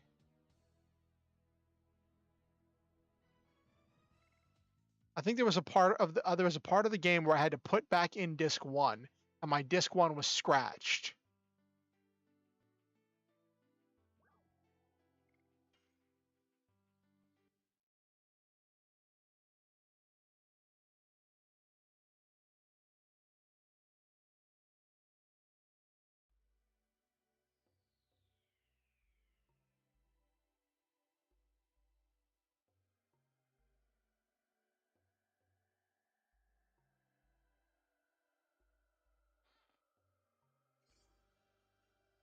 Recovery ball. Yes, exactly. It's nostalgia.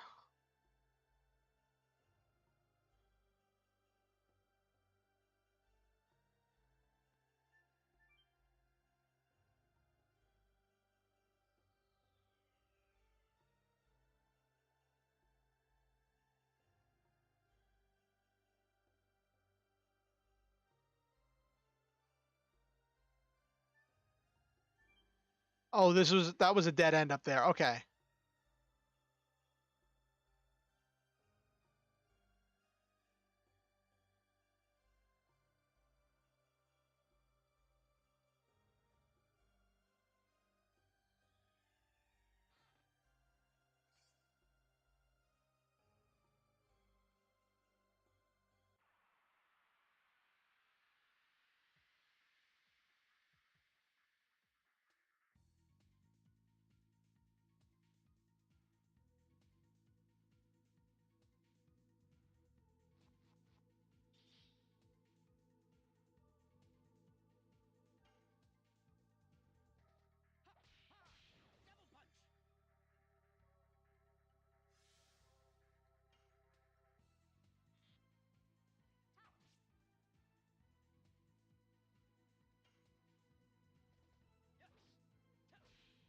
Okay.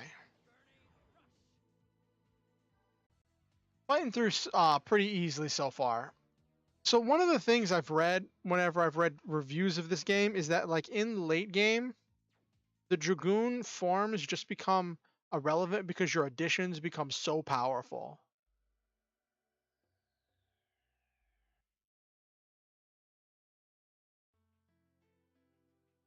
There we go. Now let me save here.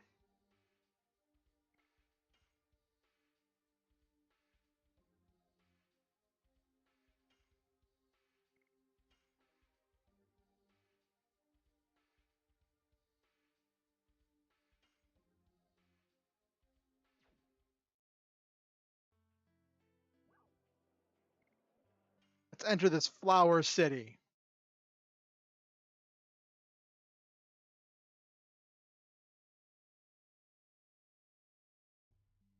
Hmm.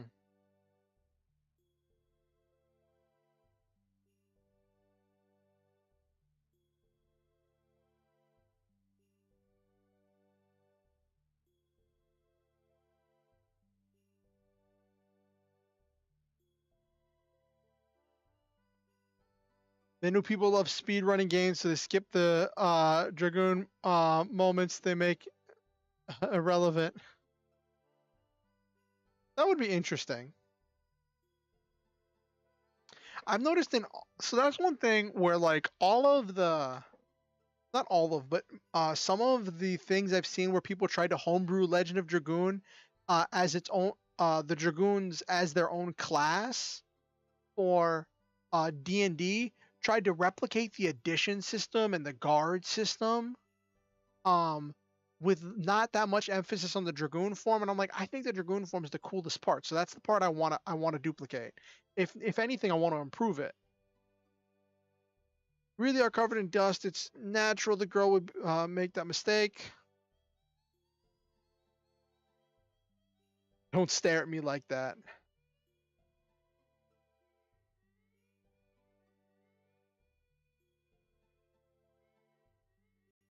Are you jealous? I'm just concerned about the Dragoon spirit. Yes, that's definitely true.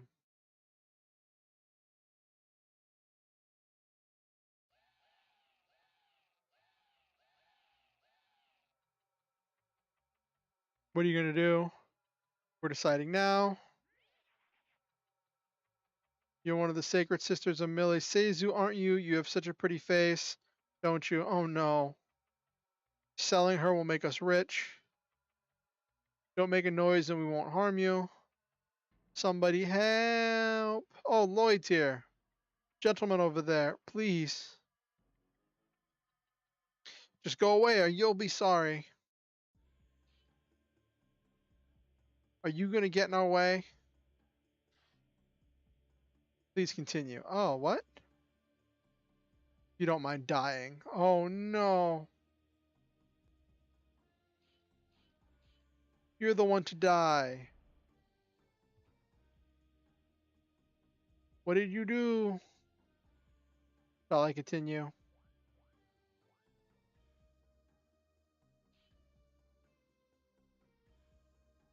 Please wait. I don't know who you are, but thank you very much for helping me. It's nothing. Oh, please let me at least have your name. It's Lloyd. My name is Wink. I am a sacred sister of Mile Seizu. Oh, Lloyd.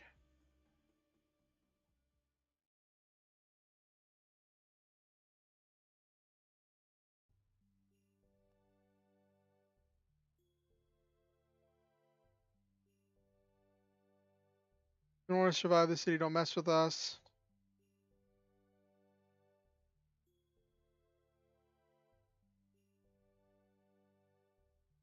See if there's anything. Oh, in the water. Yes, found a Stardust. Yay. The bandits came. All the flowers are not doing well. Oh, no. I think the flowers hate them too. Possibly. A half year ago, it was a joyful, agreeable, and happy city, but I wish there were no gangs. I hope somebody helps us.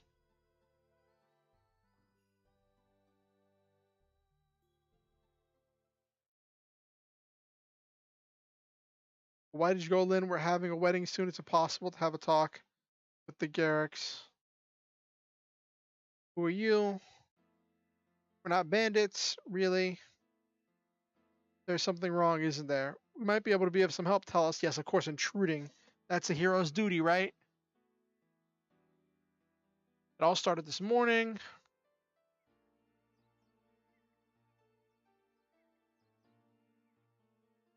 When I finished my errands and came home, Lynn was gone.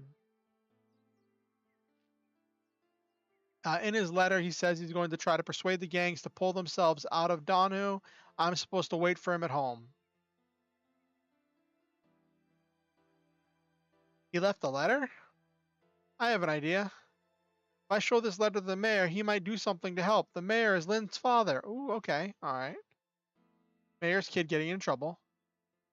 Let's bring this to the mayor. You have to wait for Lynn here. Okay. Thank you.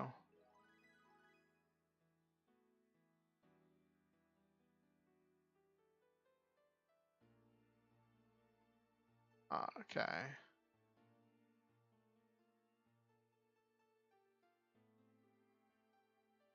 Goods.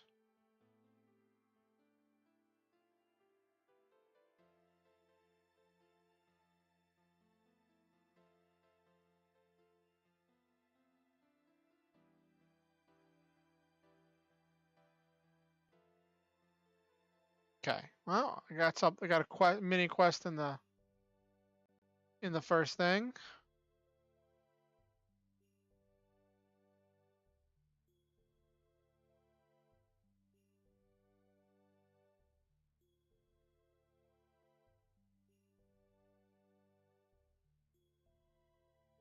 First, let me talk to these two, see if having this letter changes any of their dialogue. Nope. First, let me go over here and save.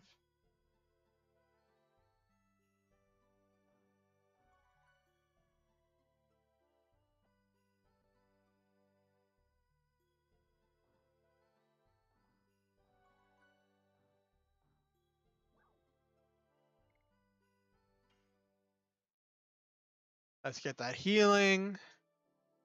I should refill my MP too, right? Did I refill my MP? Let me see. Yep.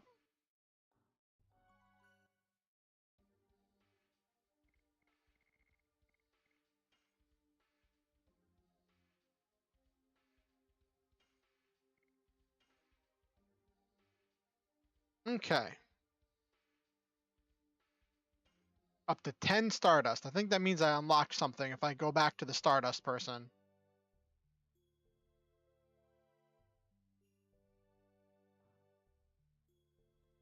I think that one's the mayor, so let me go up here and see who I talked to over here.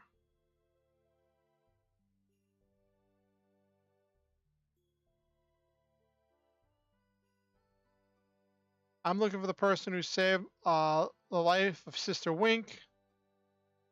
Seems it's not you. Please excuse me. Oh, okay.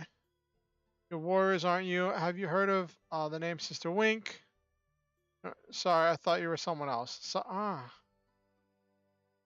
That dude had silver hair. How do you get him confused with me?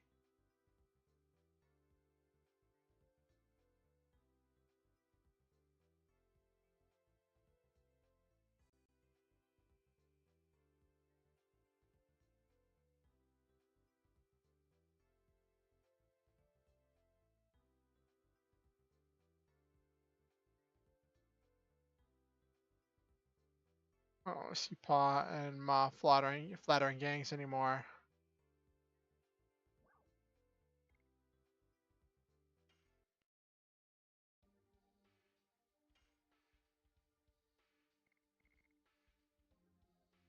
Wind attack. Okay.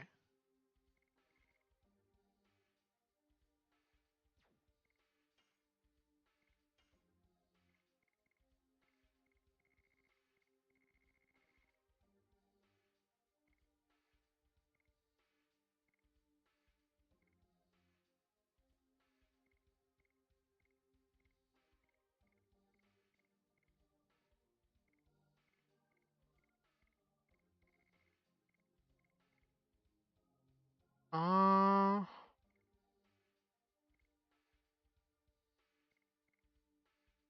I'll hang on to healing breeze.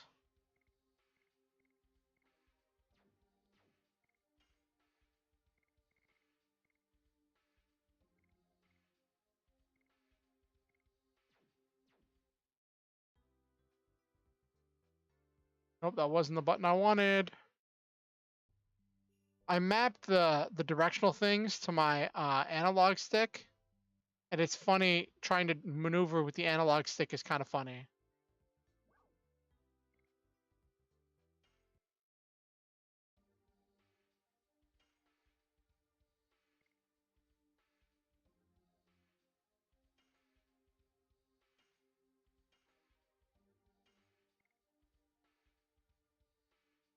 Increases rate of magical.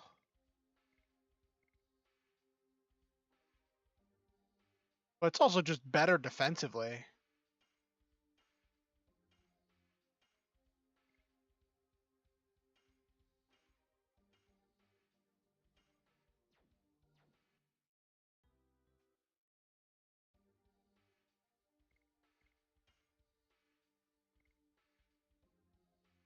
Therapy ring is what lets her heal. Okay.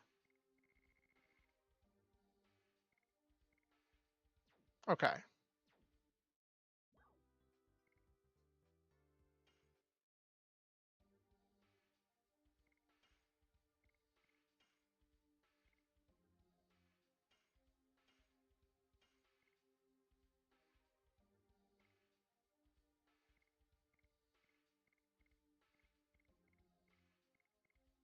Doo-doo-doo-doo.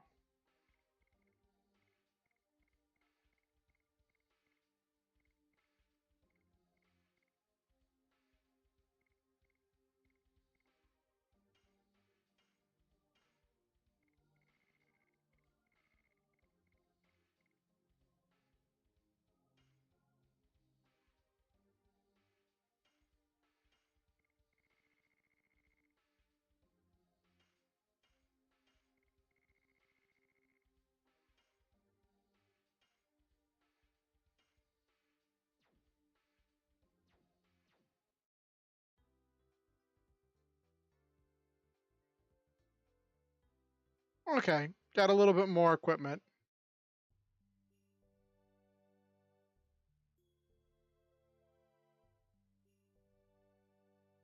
It's the best day for laundry. Yep. It's always nice to do laundry on good days.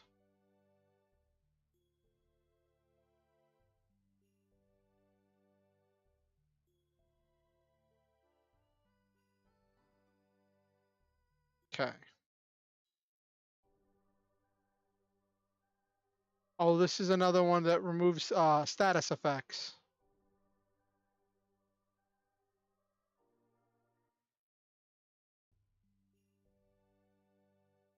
Because the one just refills HP and MP, and this one removes status effects.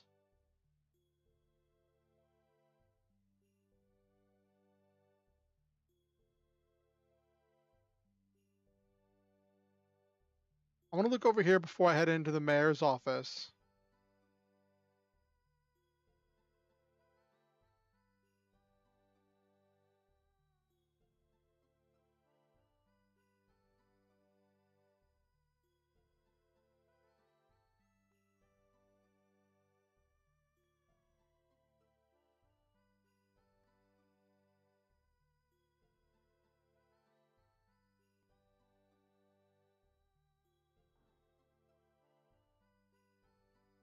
Phantom ship is scary enough, but now we have a sea dragon making a mess. I cannot put my ship out to sea.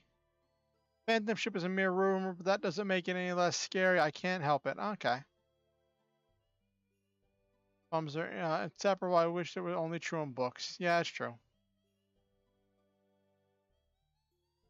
Yeah.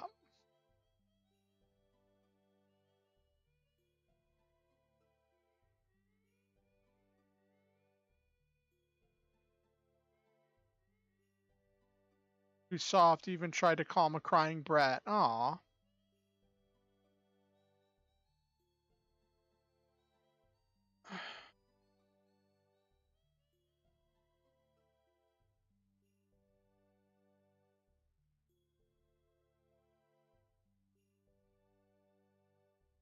For days, what should I do? Oh.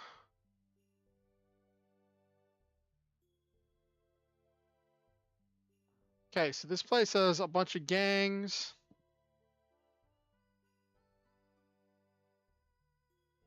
Oh, it's a dog. Let me see. Can I pet the dog?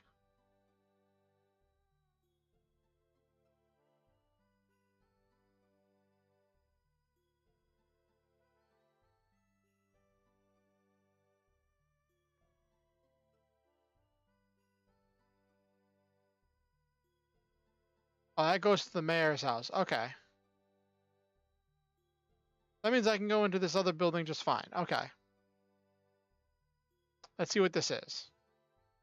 Got a temple?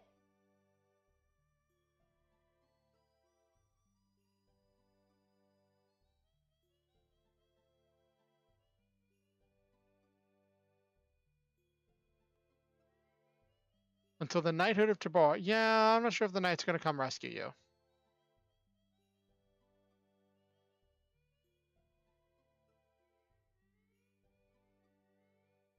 I don't know why I talked to them a third time when I know they only have 2 lines.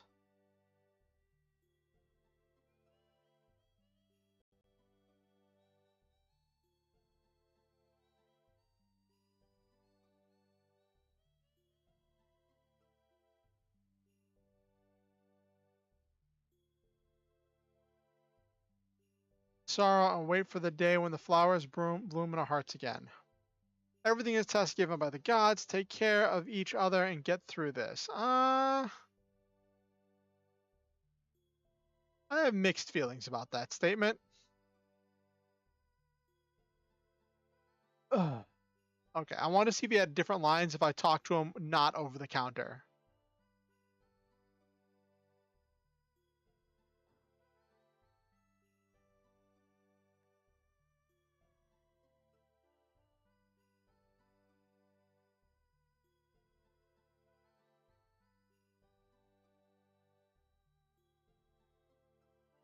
Where does this go?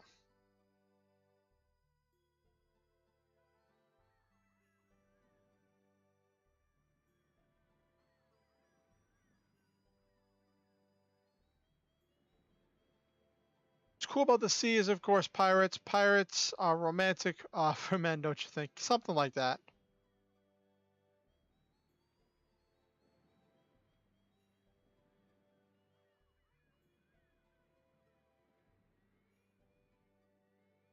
Uh-huh.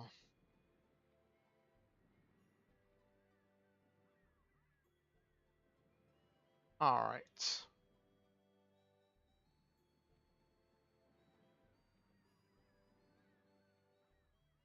So a sea dragon that has appeared in the bay. Phantom ship also appeared in Lissa Bay. What is this phantom ship?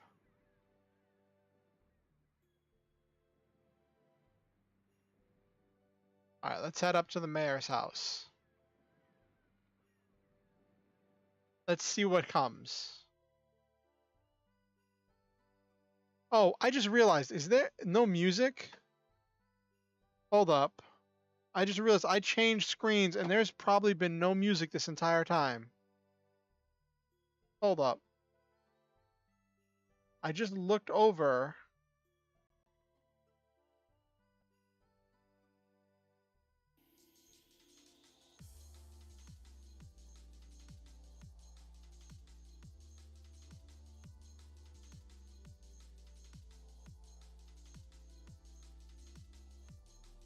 Whoops. I was talking all that jazz about being cool having uh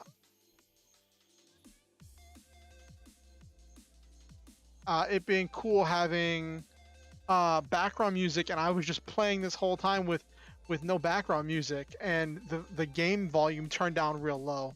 Oh goodness, I'm sorry about that. Okay.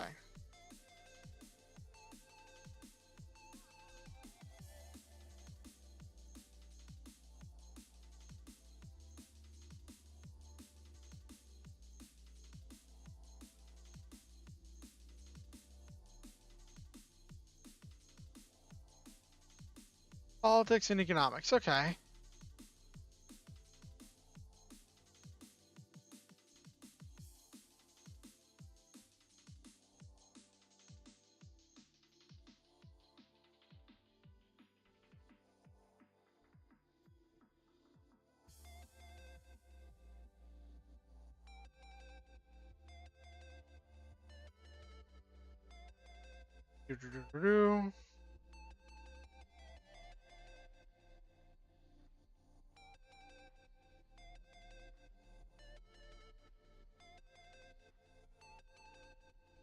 Oh, so I just couldn't have got in without the letter.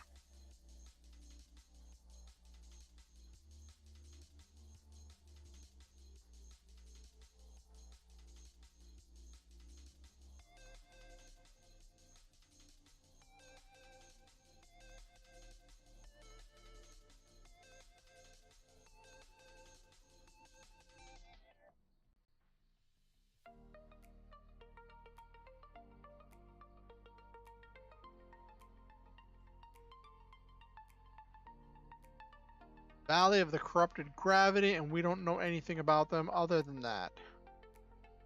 Place is very dangerous. They say nobody can come back once they enter the valley. Okay. Lynn went there.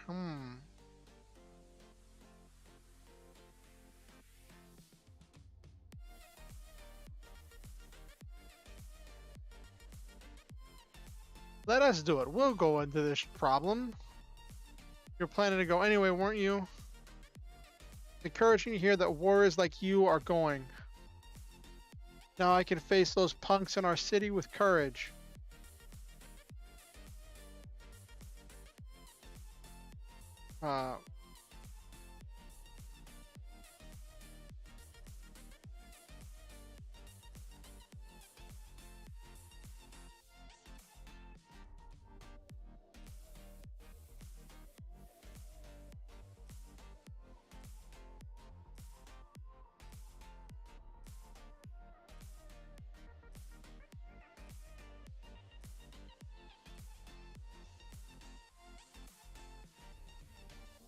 Yay! Found a Stardust. Cool. I wanted to make sure I found a Stardust before I walked out because I had a feeling it wasn't going to let me back in here.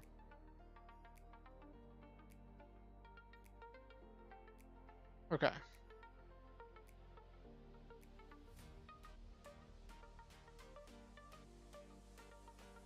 So now I got to go back to the Valley of Corrupted Gravity.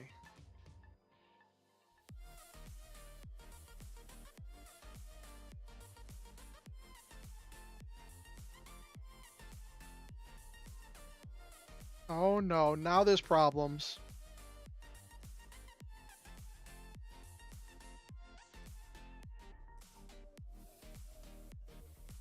Oh, is this when we meet Maru?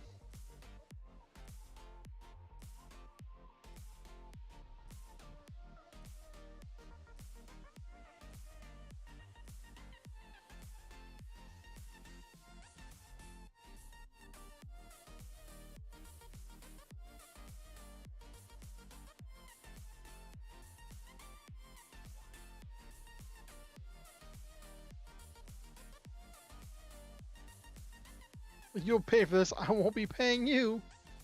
Doesn't she have a better way to say goodbye? I don't know. Are you one of the Garrett gang? Do you want me to smash you too? Of course, pulls out the hammer. Platinum hair, same as Lloyd.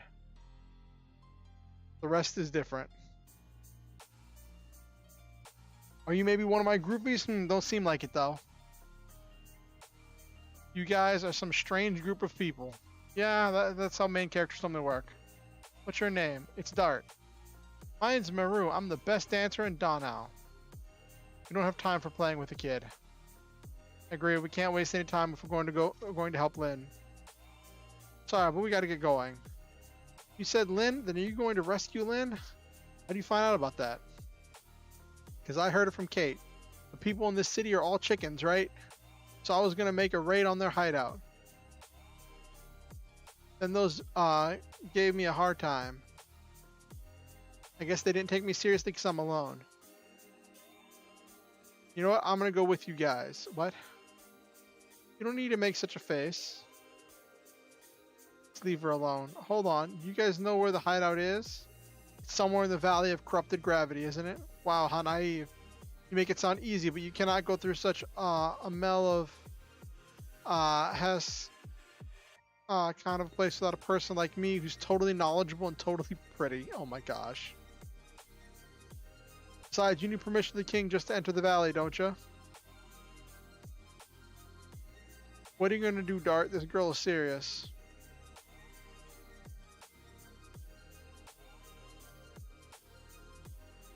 I know that no matter what I say, she joins.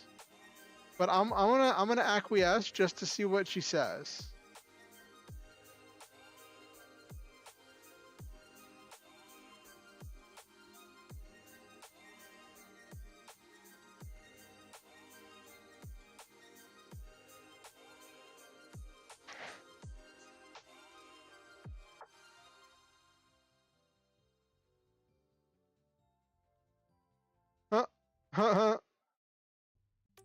Get the Genki girl.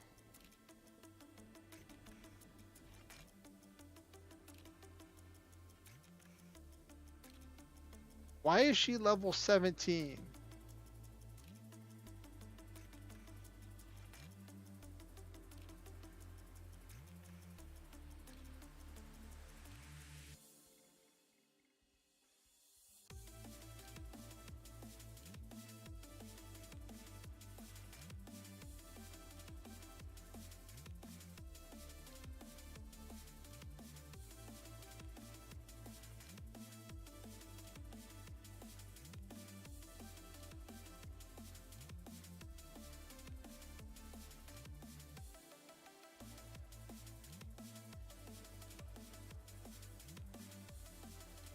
Let's do...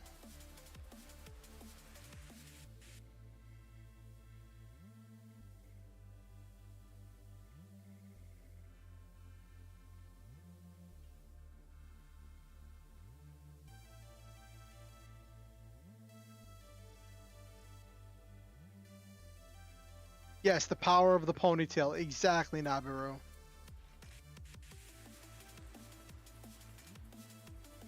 Who knows?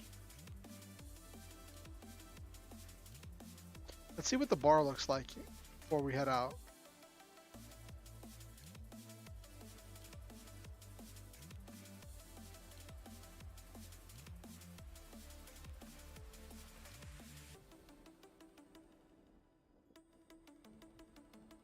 Okay, so no new dialogue yet.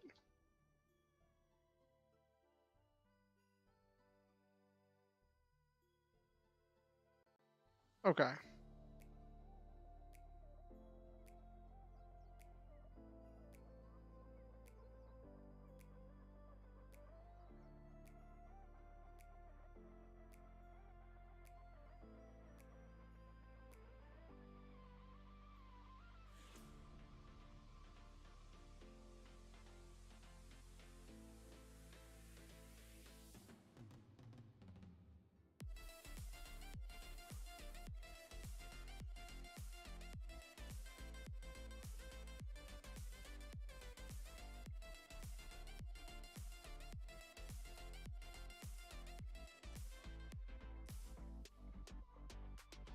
Okay.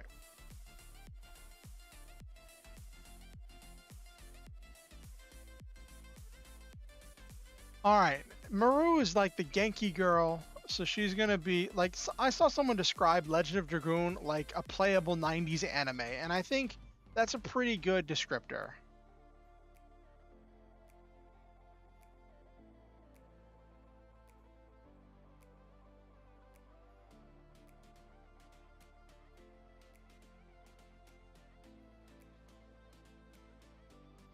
All right.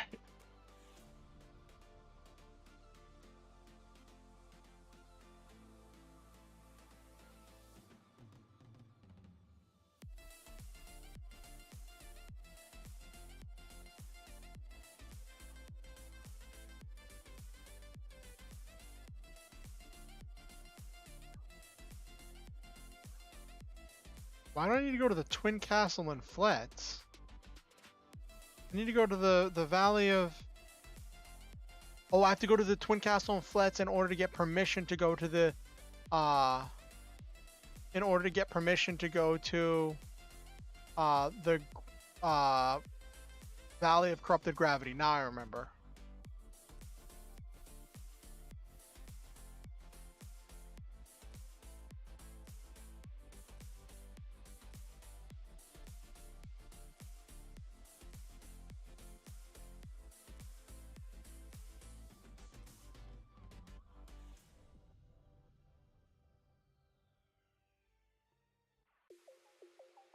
Okay.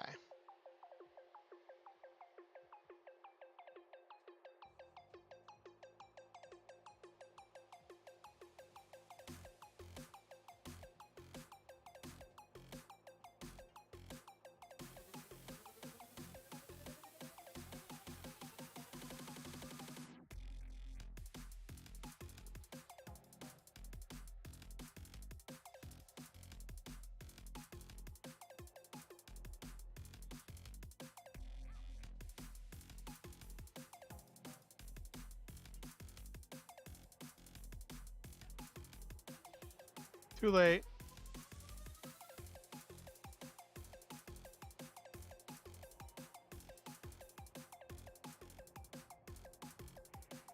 Okay.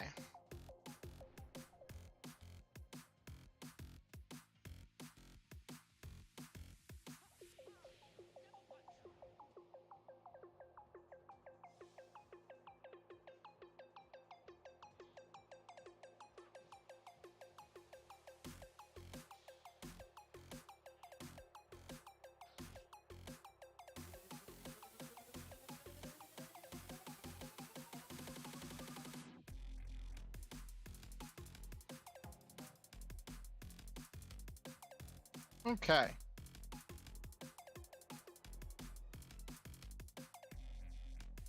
Healing potion. Okay.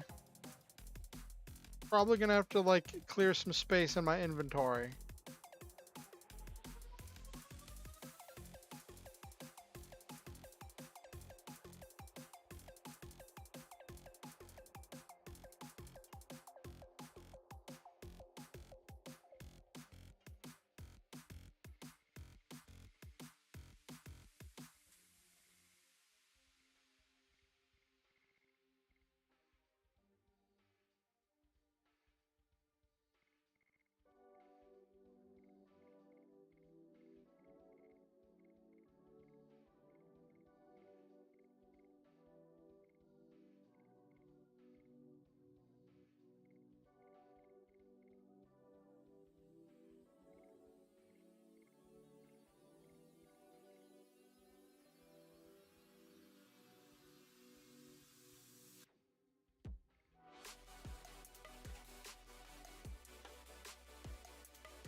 Okay.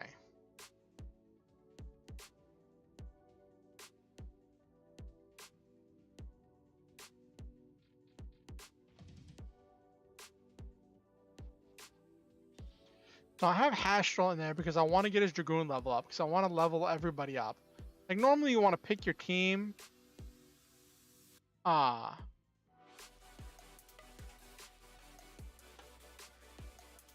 But like I kind of want to do everybody a little bit.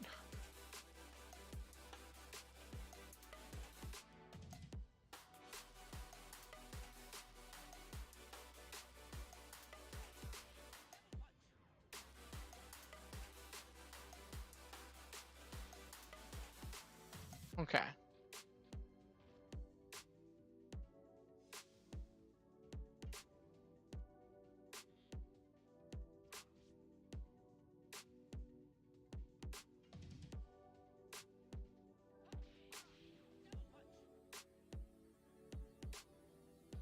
Double punch.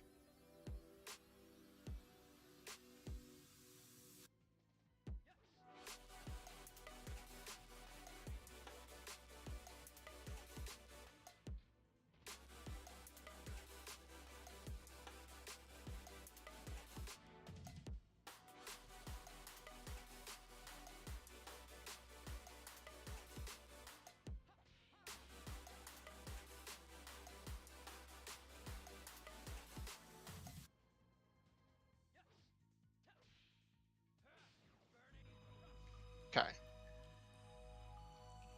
It's funny, by the time you get really good at the additions, you move on to the next one. Oh. It's a Dragoon level 3. That's funny.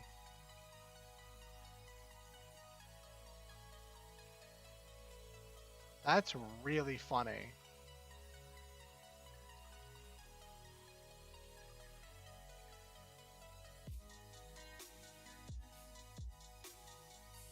Uh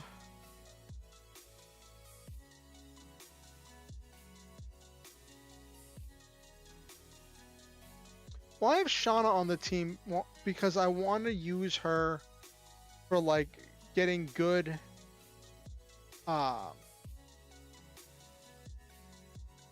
like for her healing and just utility on the team.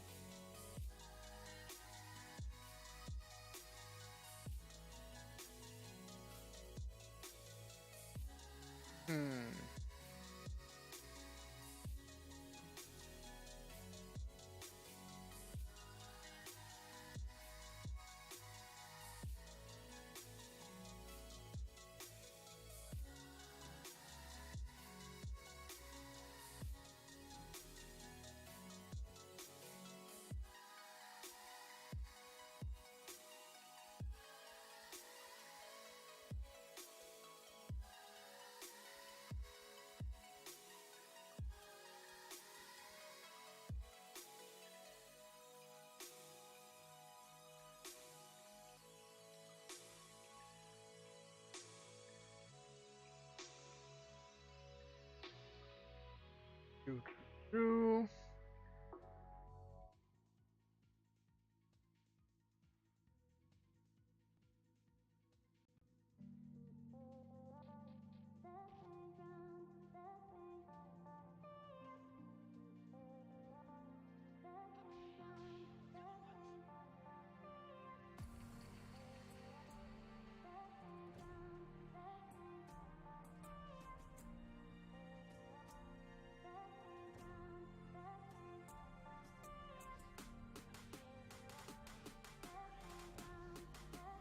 Okay, I'm getting the rhythm down.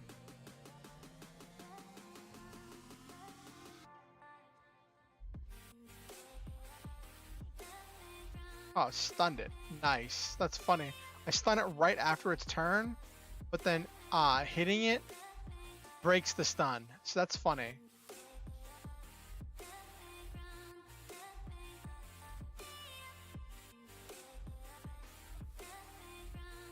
Okay.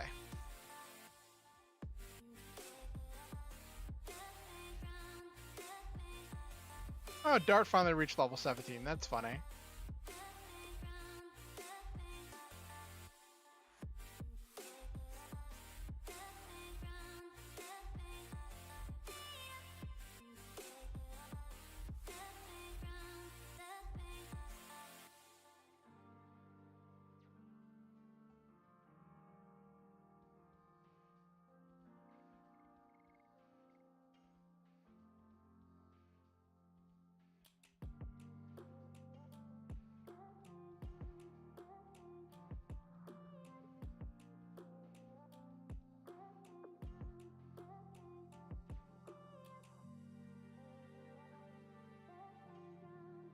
Okay.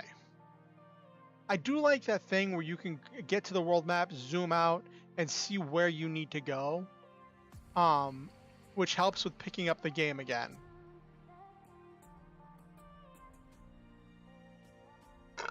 We need permission of the Tiburon King to enter the Valley of Corrupted Gravity. Have you met him? I think I met him several times when I was little. If the king remembers you, it'll be quick. That's our king, Dignity, huh? I'm not going to reveal my identity. What? That's not helpful. I'm not traveling as the king of Serdio. I'm traveling as your companion and Lavitz's friend. Of course, we gotta do things hard mode.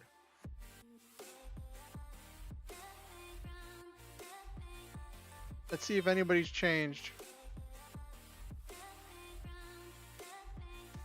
Ooh, we get new text.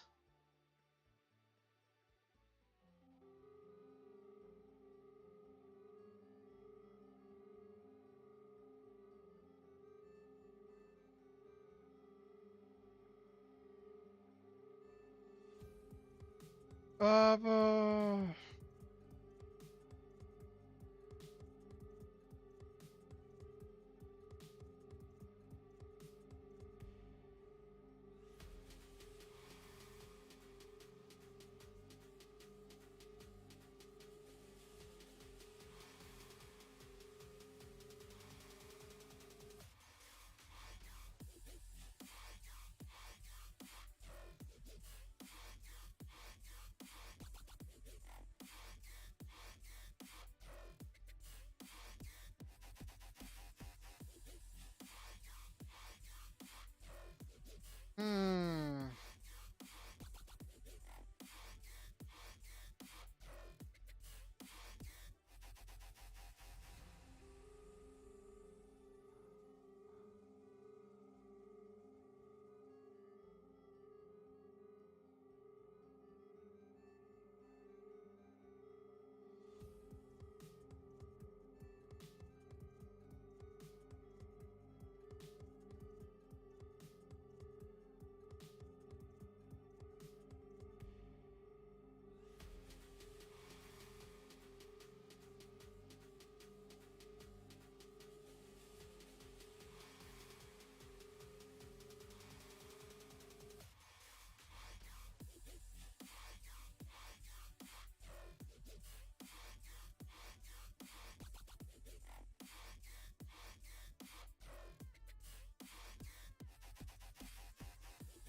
Right, she brought her baby to a bar. That's funny.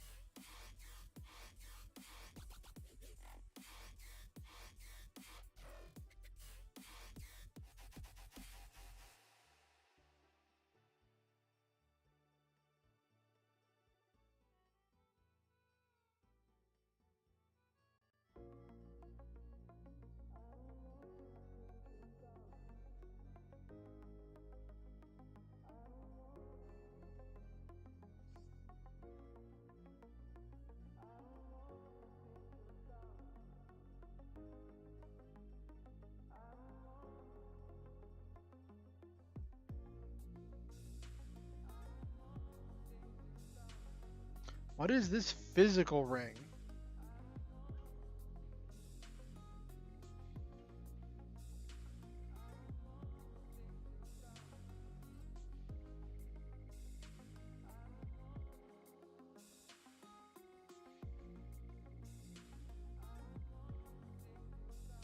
Raises maximum HP by 50%. That's pretty neat. That's pretty neat. I could put that on somebody. Could put that on Maru and make her an absolute tank.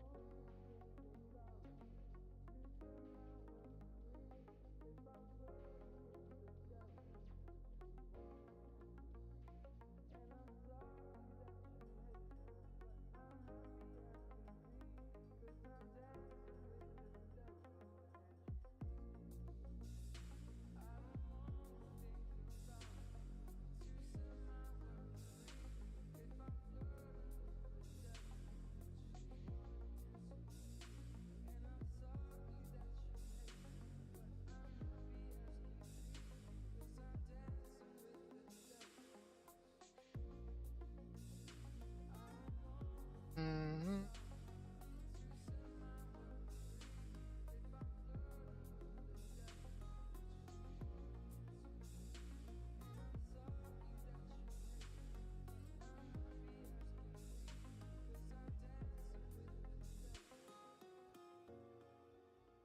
Bah.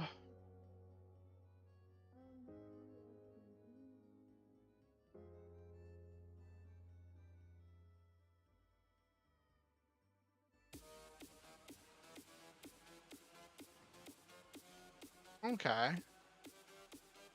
So I turned in 8 of my Stardust.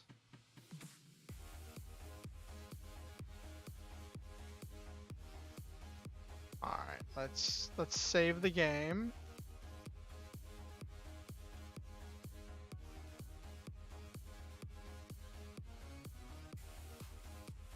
Each ceremony is held or not depends on the princess meal. What's going on in there? Oh no.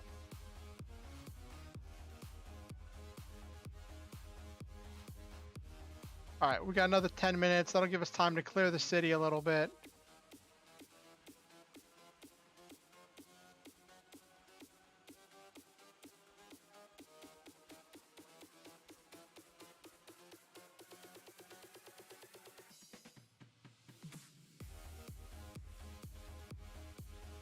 Let's talk to more people. I could just go up there.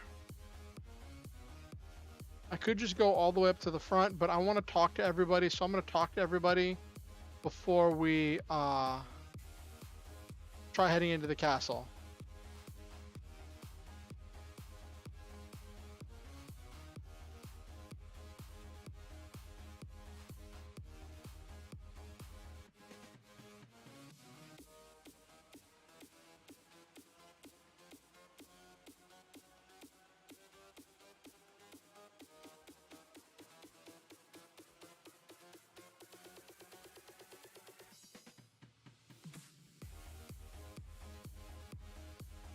Okay.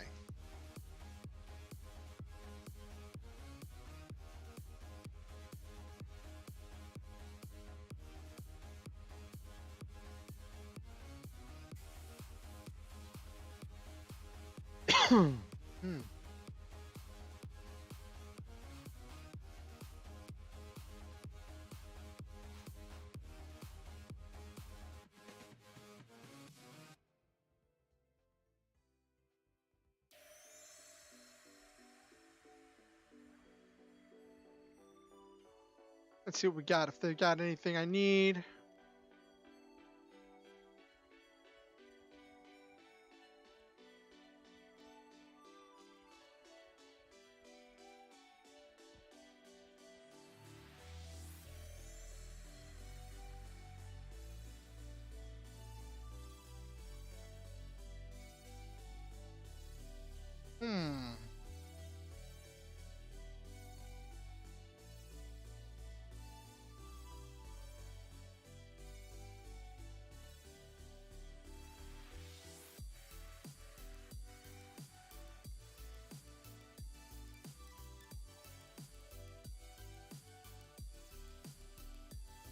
Ooh, that's a lot better.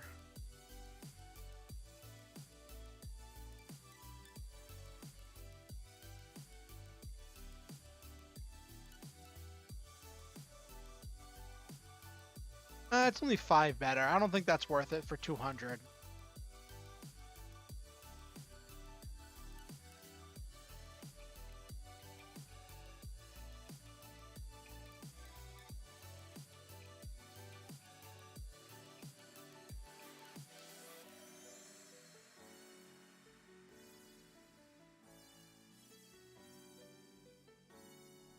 Jeez. The day is finally starting to hit me. I didn't sleep. I went to bed super late last night and I didn't sleep at all today. So now the day is just starting to hit me really hard right now.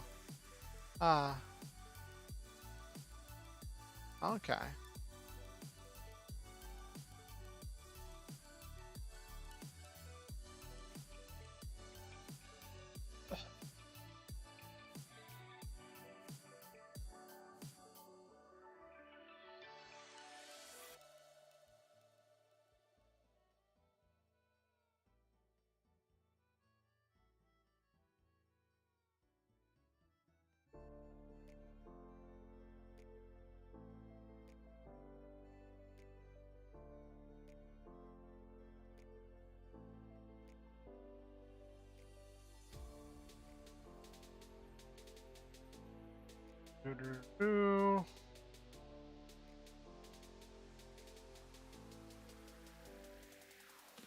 Okay.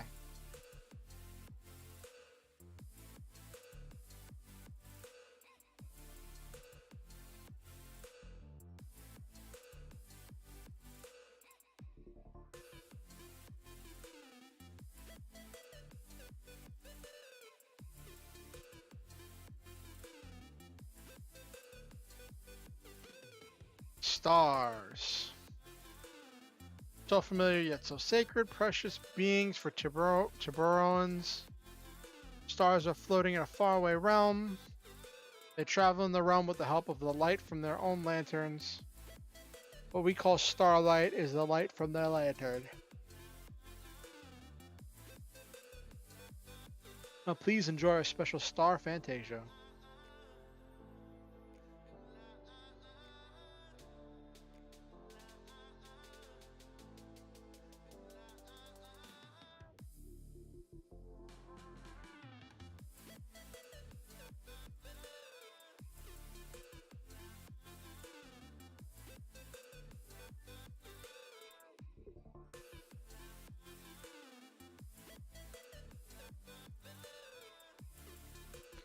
Let's see if they're still doing the whole confession of love thing, or if...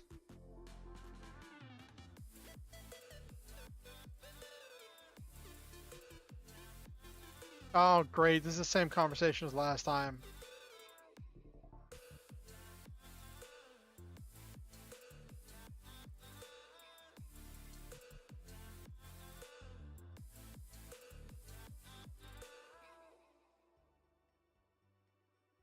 Aw, so lovey-dovey.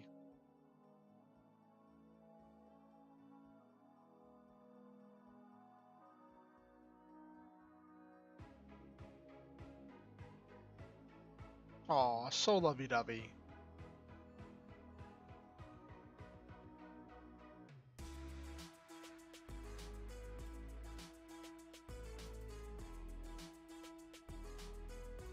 We just have a few more people to talk to. Then I'll call it a night.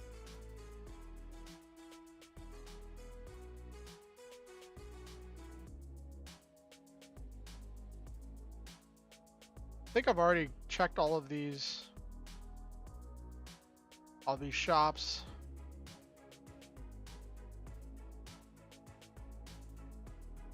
Especially deep knowledge astrologers. You can tell everything from the fortune of the country to the look. Oh, fortune of missing objects. That'll come in handy.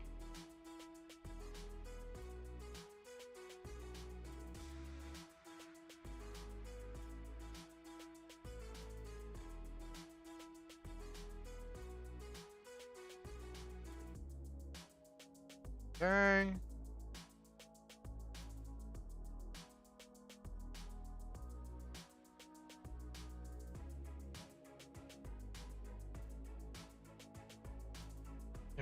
Let's see if you've got anything to say.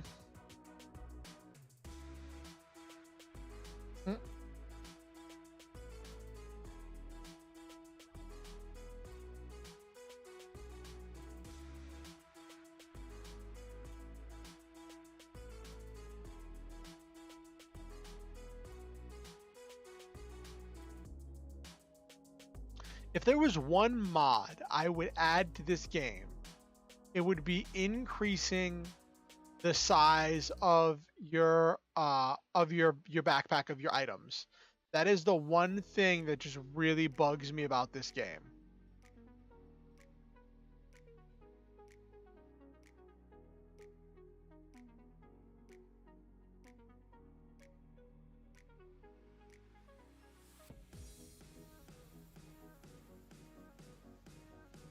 Oh, this guy was injured before.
All right, good night, Silva. I'm probably winding down a little bit myself, but thank you for coming. I really appreciate having you at stream.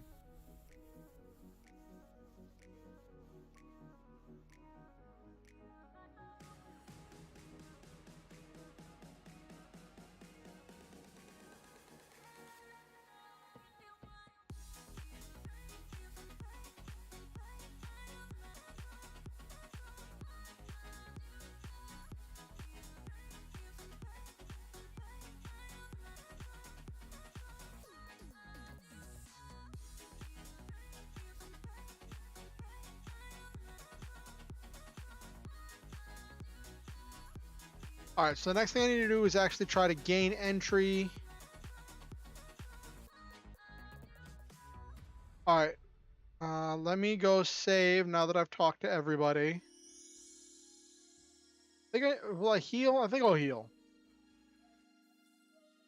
How am I looking at health? Oh yeah, definitely need some healing. Except for Shauna, she's just powering through everything.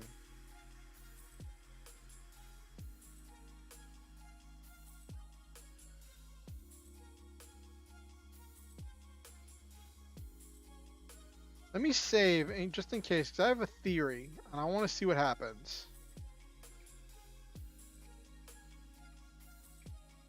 Because normally nothing happens when you, like, time to the time frame, when you heal, when you do the thing.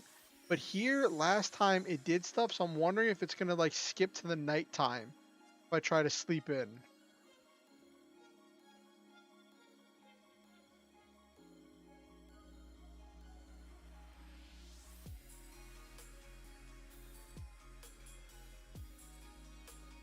Okay.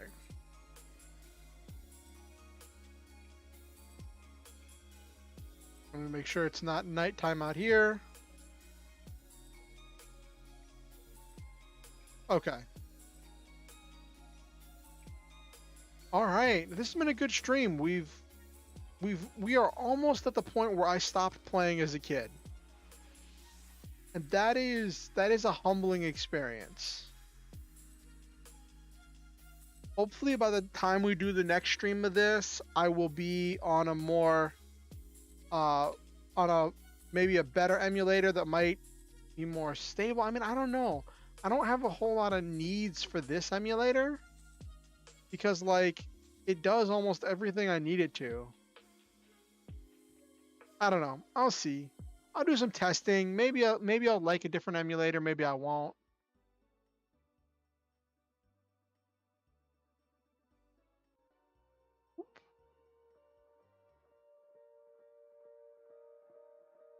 Okay.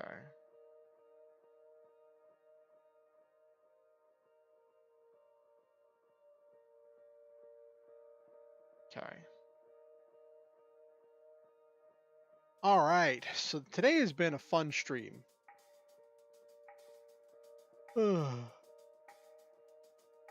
Besides me struggling with the music, that's been weird. Background music is one of the things my stream is known for. It just was not performing.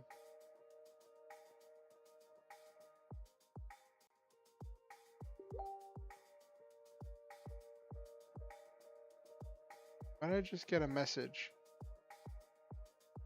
Silva just sent me a Facebook message after logging off to go to bed.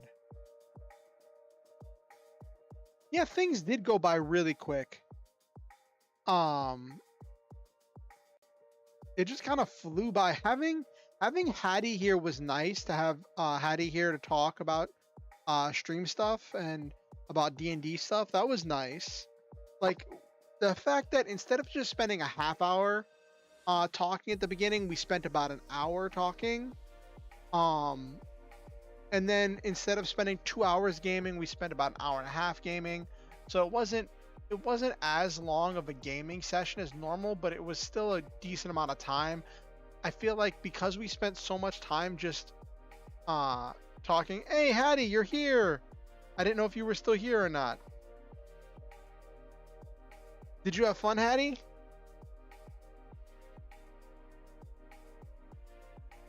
Yeah, I had the whole gang here.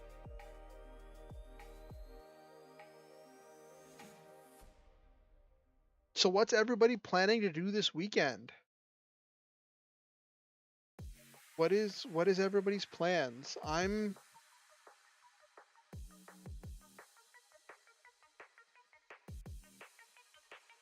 glad, Hattie. I'm glad you had fun. At least I think that's what you're saying.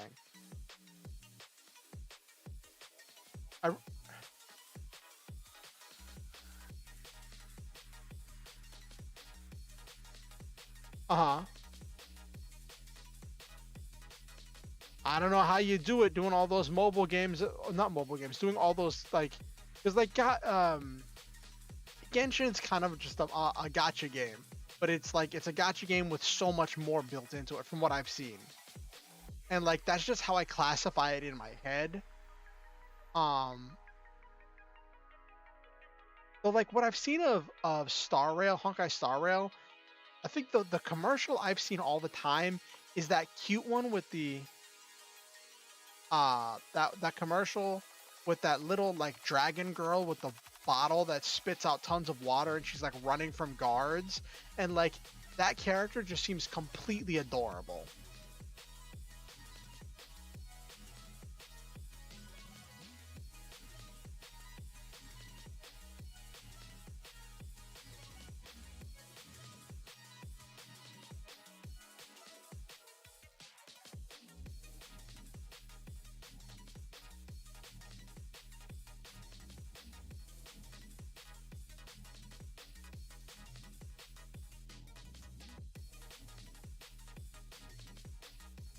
Oh, she's a good healer? I don't even know if she's good. I just know she just seemed really adorable.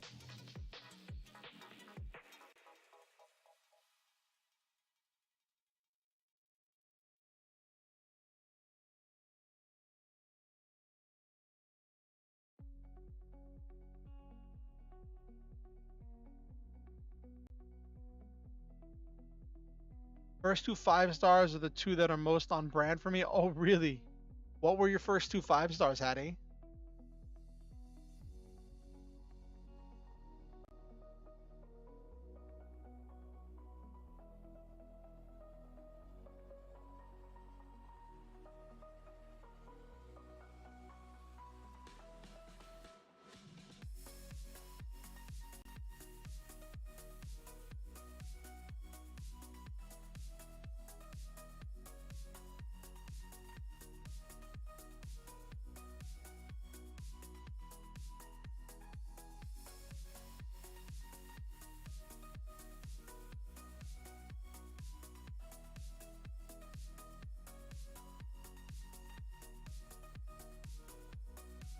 Shepard, a tanky man captain of the guard who was good boy energy, and then Bailu, little dragon girl.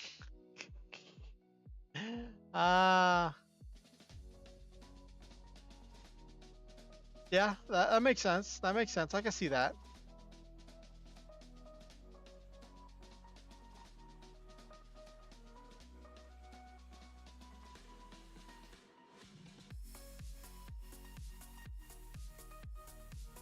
Oh my gosh.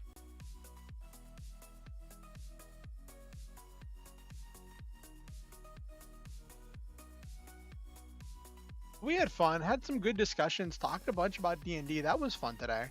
My weekend is going to be interesting. So on Sundays I run a game called Lancer, which is like D&D but with mech pilots. And for our virtual tabletop that we use for all of our stuff, we've been using Foundry Virtual Tabletop, and that's like this really big, well-featured thing with a lot of integrations and stuff. And the one thing is, it doesn't have like the free servers like Roll20 does, where it's like always on. You have to like get a server, or someone has to do port forwarding. And one of my friends has been doing port forwarding in order to allow us all to use her server, use her computer as a server, so we can all play Foundry, like me and I know she does it, I do it for a couple of my games, and that's been great. But something changed with our internet service provider, and now port forwarding no longer works. So right now I'm scrambling to find another way to run my game.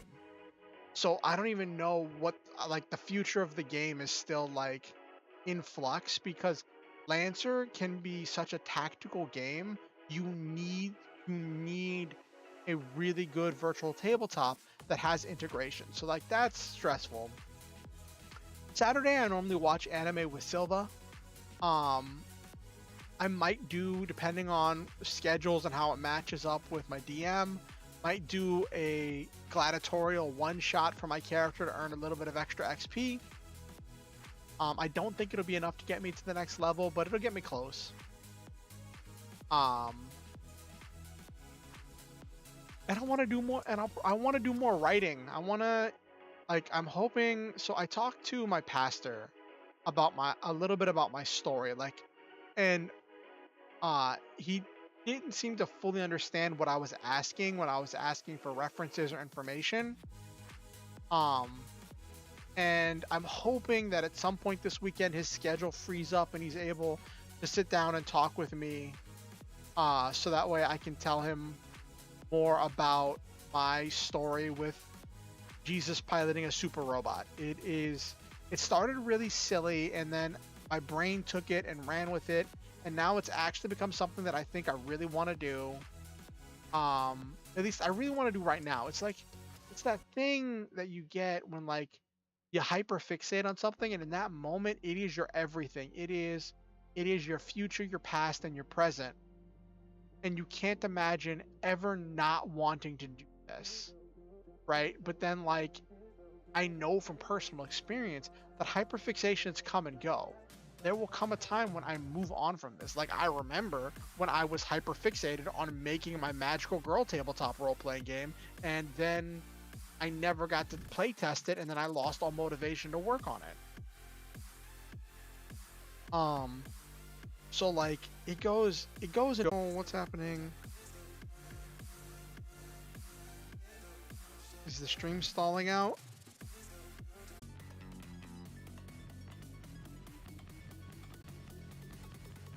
Is this better?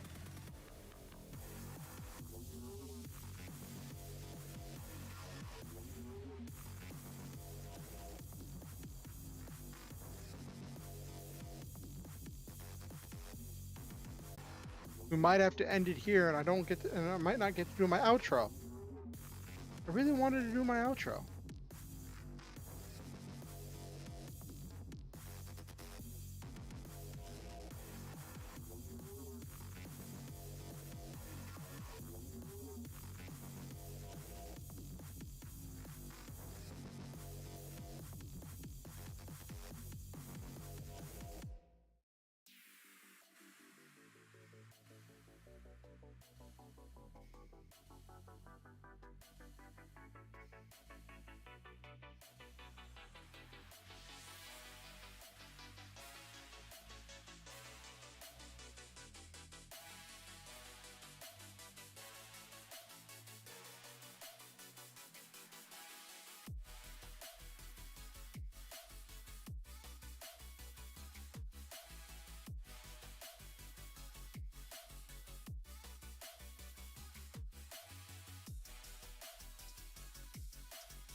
anyone else who watched the stream and didn't say anything and lurked in the background, and to anyone who watches this VOD, I want to say to all of you, I love all of you, and I believe in each and every one of you.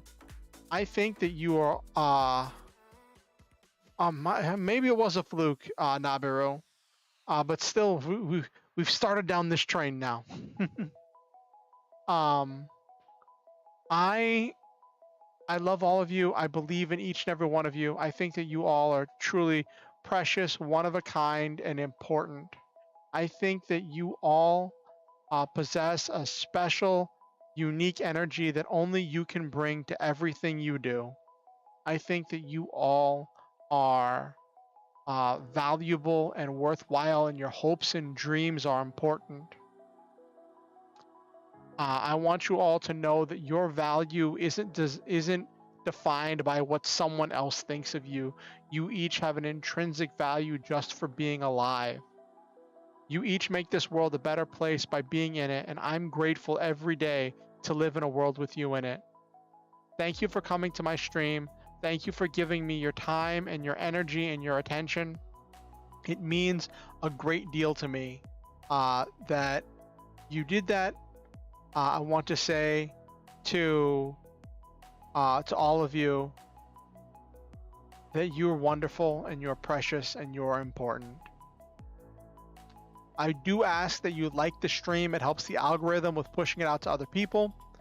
If you have any friends, family, or oh, what did the stream? Hold on. Did the stream just end? Okay, no, stream is going on. Okay. Sorry, my YouTube studio showed just that the stream was over, and I'm like, what? Anyway, I do ask that you like the stream. It helps people. It helps with pushing it out to other people.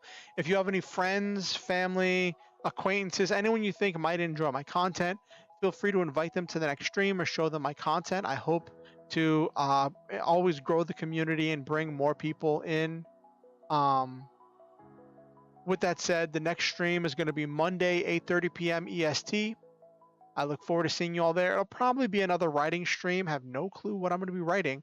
Might be doing more work on the Jesus one. Might be actually outlining the Jesus giant robot story. We'll see what happens whenever we get there. I'll post about it, whatever it is we're going to be doing. I'll post about it on Twitter. Speaking of which, if you want to keep up with what I'm doing on YouTube, please be sure to subscribe and ding the notification bell if you're not currently subscribed. If you are subscribed, please make sure you're still subscribed. Sometimes YouTube does a weird thing where it unsubscribes people, and that can be bad. Thank you to the newest subscriber, Hattie Drago, for coming. I hope that you had fun. I don't know if you're still here or not. I don't know if we lost you with all of that chaos that was happening to my connection. And yeah, if you want to keep up with what I'm doing outside of YouTube, you can follow me on Twitter or join my Discord. Links to both of those are in the description down below. Always remember, you're never required to donate to be a member of this community. You don't have to pay to be welcome here. Your time, your attention, your energy is payment enough. With that said, if you ever feel motivated to donate to improve the stream or to improve my life, there are links where you can do that down in the description below. And I am grateful for any amount that you donate and give. I am grateful for it. Have yourselves a wonderful night. I hope you have a great weekend, and I can't wait to see all of you on Monday.